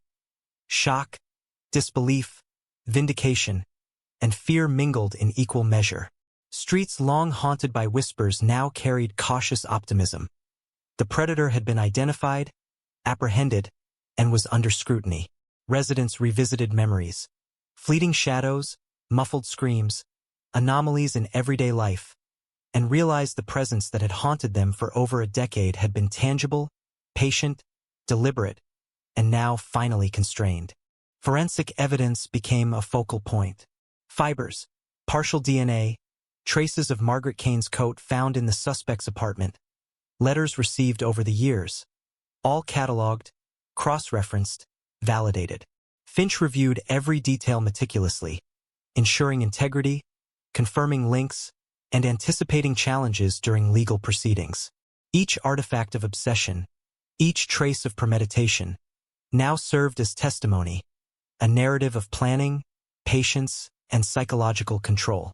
The detective understood that the narrative of the crime was incomplete without exposing the mind behind it, and every piece of evidence contributed to constructing that understanding. Psychological analysis revealed patterns of control, observation, and obsession. Finch noted the suspect's attention to detail, the meticulous avoidance of detection, and the deliberate manipulation of urban patterns to remain unseen. Questions probed routines, motives, and deviations, and subtle reactions provided insight. Slight hesitation, minimal eye contact, a pause before responding, all indicators of cognitive processing under pressure. Finch recorded, annotated, and synthesized, building a profile not only for prosecution but to comprehend the extent of calculated patience that had enabled 15 years of elusiveness. Letters and communications from the past resurfaced in analysis. Phrases repeated, linguistic quirks cataloged, subtle references cross-checked against timelines, locations, and behaviors. The suspect's reactions were telling. Recognition of phrasing, subtle tightening of posture, controlled acknowledgement of exposure. Finch used these reactions to triangulate intent, mindset, and degree of premeditation. Each word, each letter, each message became a window into the calculated obsession that had fueled the crime and sustained concealment over a decade and a half. Meanwhile, the city's streets, long indifferent, became a gallery of collective memory. Residents revisited alleys, van parking spots, laundromats, sidewalks where shadows had lingered. Conversations shifted from casual whispers to reflections on vulnerability, awareness, and resilience. Finch monitored these subtle shifts in community consciousness, understanding that closure was as much psychological and social as it was legal. The arrest had disrupted a long-standing tension, yet the lingering impact of fear, observation, and uncertainty remained etched into neighborhoods, conversations, and memories. Digital forensics revealed further connections. Old forums, chat logs, and online interactions aligned with physical locations, behavioral patterns, and witness accounts. The suspect had documented not only observation but anticipation, calculating movements, noting deviations, cataloging reactions. The suspect, under observation, demonstrated a complex interplay of awareness, control, and adaptability. Finch noted minor behaviors, flexing fingers, shifting posture, micro-expressions, indicators of mental calculation under constraint.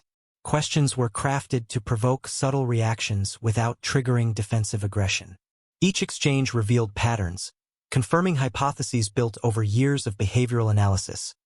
reinforcing the understanding that the perpetrator's patience, precision, and adaptability had defined his long period of concealment. Margaret Kane's family, now informed of ongoing interrogation and analysis, experienced a complex array of emotions: relief, shock, lingering grief, anticipation.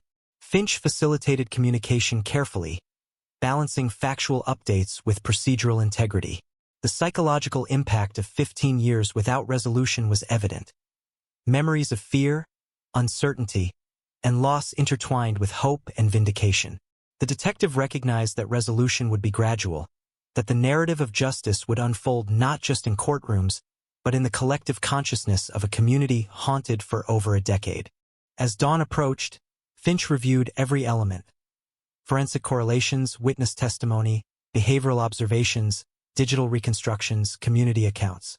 The narrative of the crime, long frozen in ambiguity, began to crystallize. A meticulous, patient, deliberate predator confronted by persistence, observation, and relentless reconstruction of evidence. The convergence of these elements had made apprehension possible, and now the careful analysis of motive, method, and mindset could proceed, providing clarity to a case frozen for 15 years.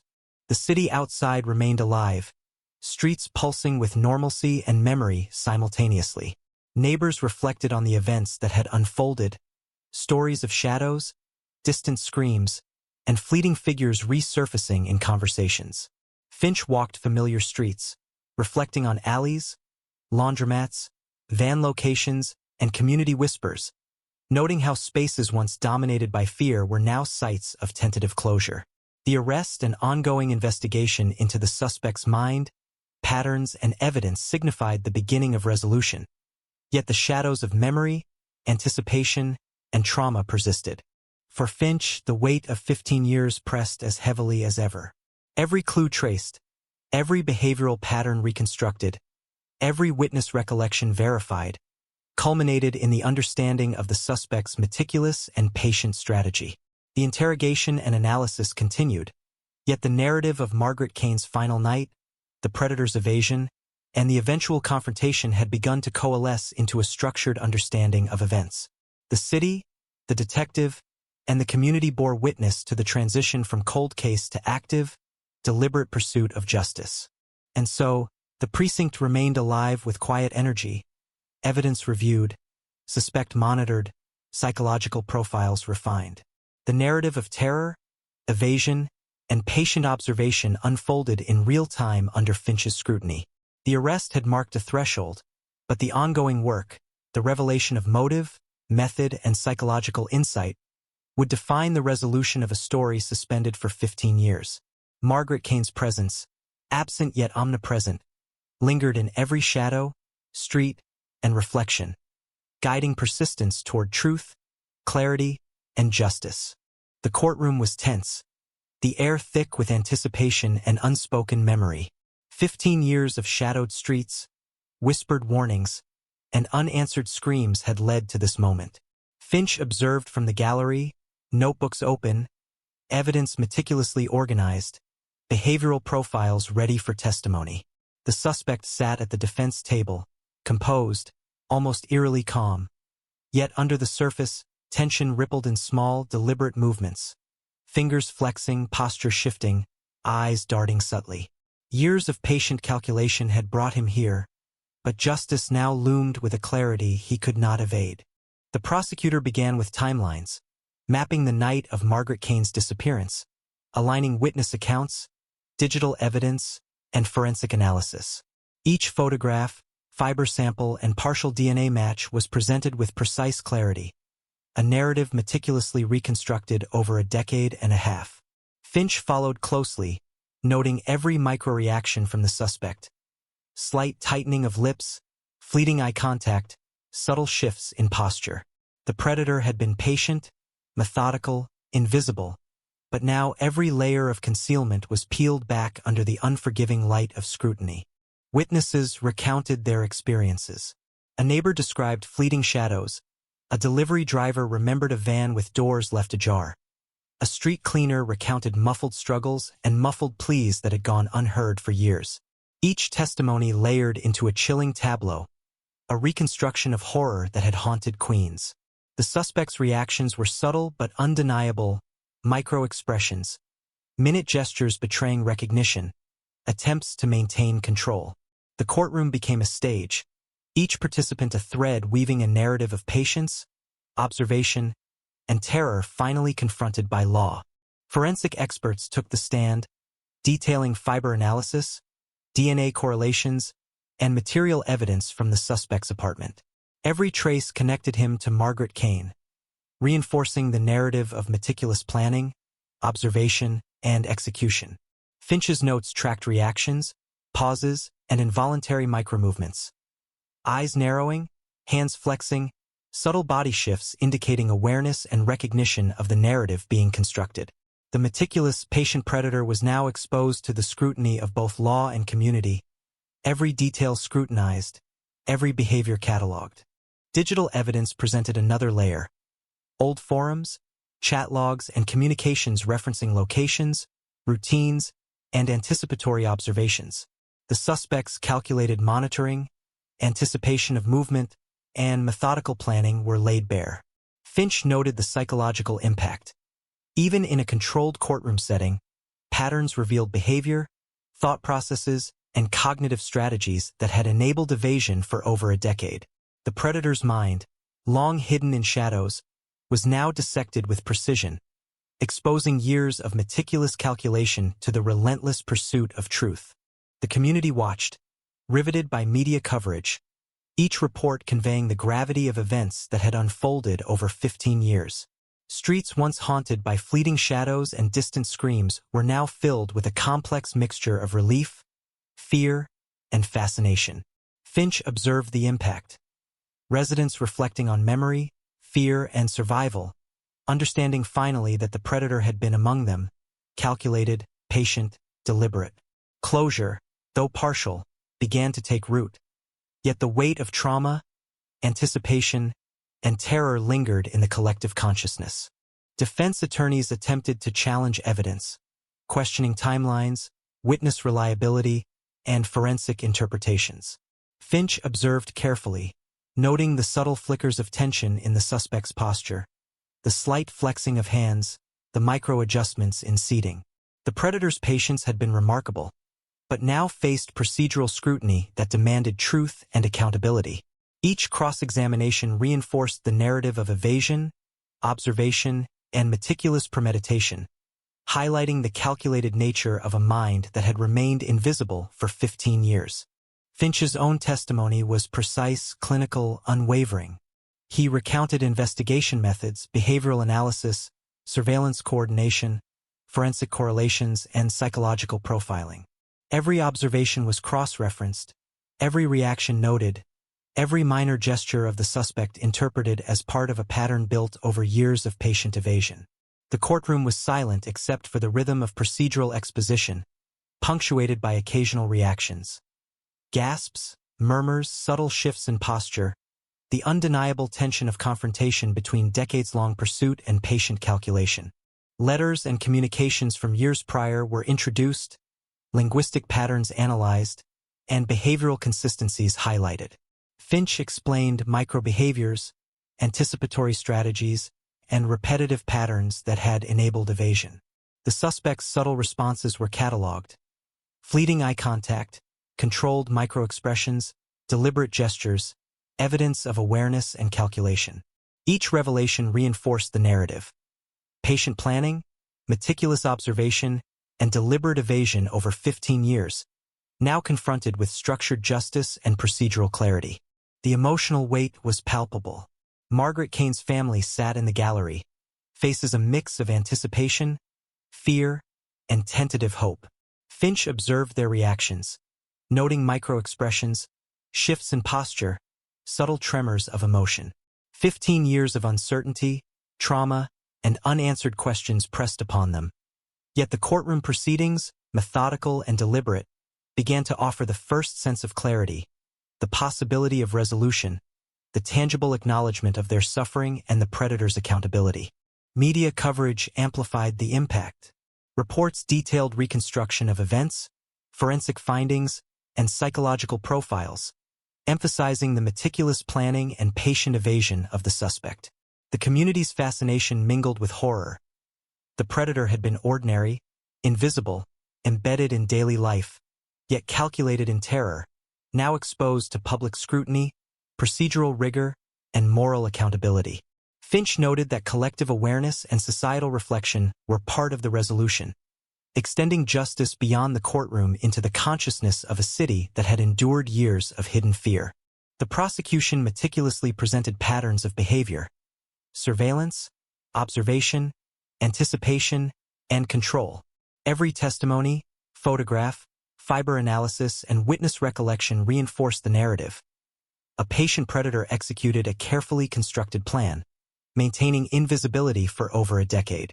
Finch observed the suspect, cataloging posture, gestures, and subtle reactions, noting the psychological interplay between evasion, confrontation, and the inevitability of justice finally closing in. As proceedings unfolded, the courtroom became a microcosm of the city.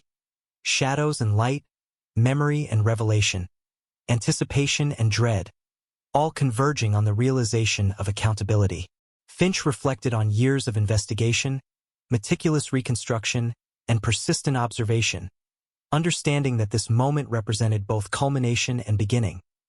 The predator confronted, the community witnessing, and justice taking form after 15 years of suspense, fear, and uncertainty. Closing arguments highlighted evidence, patterns, and narrative coherence. The meticulous, patient, and deliberate nature of the suspect's actions was emphasized. Years of observation, anticipation, and evasion now juxtaposed with precise procedural scrutiny. Finch watched as subtle reactions continued: micro-movements, posture shifts, controlled gestures, indicating awareness, acknowledgement, and psychological engagement with the narrative unfolding around him. The courtroom, silent and tense, mirrored the city's long-held anticipation, every detail a step toward resolution. And so, as the day drew to a close, Finch reflected on the intersection of time, patience, and justice. 15 years of shadows, silence, and unspoken terror had culminated in the courtroom, where evidence, testimony, and human observation converged to expose a meticulous predator. Margaret Kane's story, long suspended in fear and uncertainty, was finally confronted with truth, accountability, and procedural clarity. The city, once indifferent, now witnessed the intersection of patience, persistence, and justice, the echoes of a long unsolved cold case reverberating through every street, alley, and memory that had held its shadow for over a decade. The verdict arrived quietly, yet its weight reverberated through the courtroom and beyond. Silence held every breath as the judge read the words, deliberate, slow, each syllable etched with finality. Guilty. 15 years of shadows, absence, and unanswered questions condensed into a single declaration, and the city collectively exhaled. Finch felt the tension release in increments, though the memory of investigation, observation, and pursuit lingered like a shadow at the edge of perception. 15 years of patient evasion, meticulous planning, and relentless terror had ended in a courtroom, a moment frozen in time yet echoing through the streets, alleys, and apartments that had witnessed fear and disappearance. The suspect's reaction was minimal, composed but revealing subtle cracks, micro-expressions, a slight narrowing of the eyes, fingers flexing with restrained tension. He had been patient, deliberate, calculated, yet in the face of finality, even the most controlled predator could not mask the acknowledgement of inevitability. Finch observed, noting every gesture, every minimal adjustment of posture, every shift in breathing, cataloging patterns that had defined the suspect for years. Justice had been served, yet the psychological map of calculation, patience, and control was still present, a shadow cast over resolution. Outside the courthouse, the city reacted with a mixture of relief, shock, and lingering unease. Neighbors who had whispered about shadows, van parking spots, and distant screams for over a decade now shared cautious celebrations tempered by memory. 15 years of uncertainty had ended, Yet the echoes of terror remained embedded in collective consciousness. Finch walked the perimeter, observing reactions. Subtle smiles, silent nods, quiet tears, reflections of trauma confronted by closure. The streets carried a new energy, a combination of relief and reflection. A city negotiating its own memory against the reality of accountability. Margaret Kane's family, present during the verdict, displayed a complex array of emotions. Grief tempered by vindication, sorrow counterbalanced by recognition, shock softened by understanding. Finch observed closely, aware that years of unanswered questions, lost time, and suspended trauma required careful navigation. The verdict was justice, yet it could not immediately heal the wounds embedded in memory, the shadows etched into routine, or the terror felt in those fleeting moments of uncertainty that had persisted for 15 years. Forensic and digital evidence, meticulously catalogued, now carried the weight of legal confirmation. Fibers, partial DNA, letters, photographs, and behavioral patterns formed a coherent, irrefutable narrative. Finch reviewed the sequence in his mind. Observation, anticipation, evasion, exposure, and finally confrontation. The predator's mind, patient and precise, had been rendered transparent through persistence, evidence, and relentless reconstruction of patterns. The cold case had transitioned into living history, a narrative reconciled with truth and accountability. Media coverage amplified the shockwaves. Headlines announced the verdict, recounting timelines, evidence, witness testimonies, and behavioral analyses. The city absorbed the story, streets echoing the names, dates, and places once cloaked in fear and secrecy. Residents revisited memories.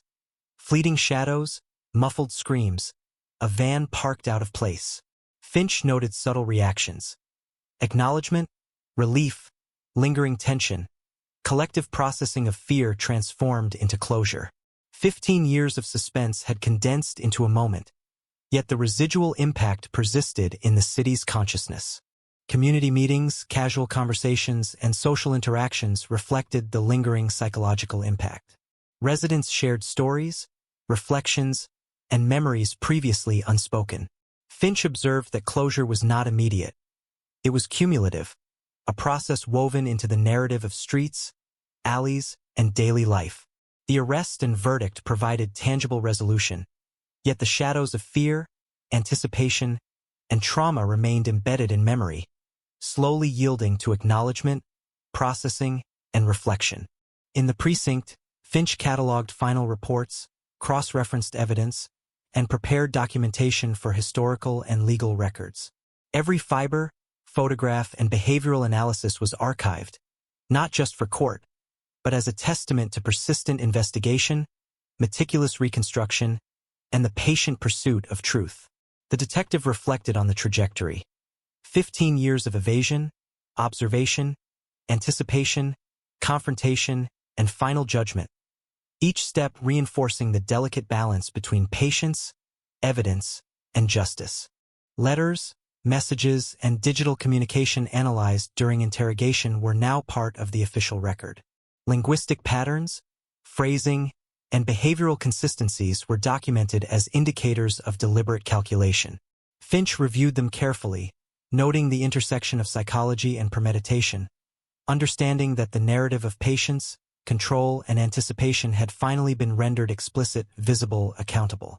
The predator's invisibility, nurtured over 15 years, had been dismantled through persistence and evidence-based observation. The city itself became a character in the aftermath. Streets, alleys, parks, and neighborhoods that had hosted shadows and whispers for over a decade were now infused with acknowledgement. Residents reflected on past experiences, weaving collective memory into a new narrative of accountability and vigilance. Finch observed these subtle shifts: recognition, relief, and cautious optimism, tempered by memory of terror and anticipation.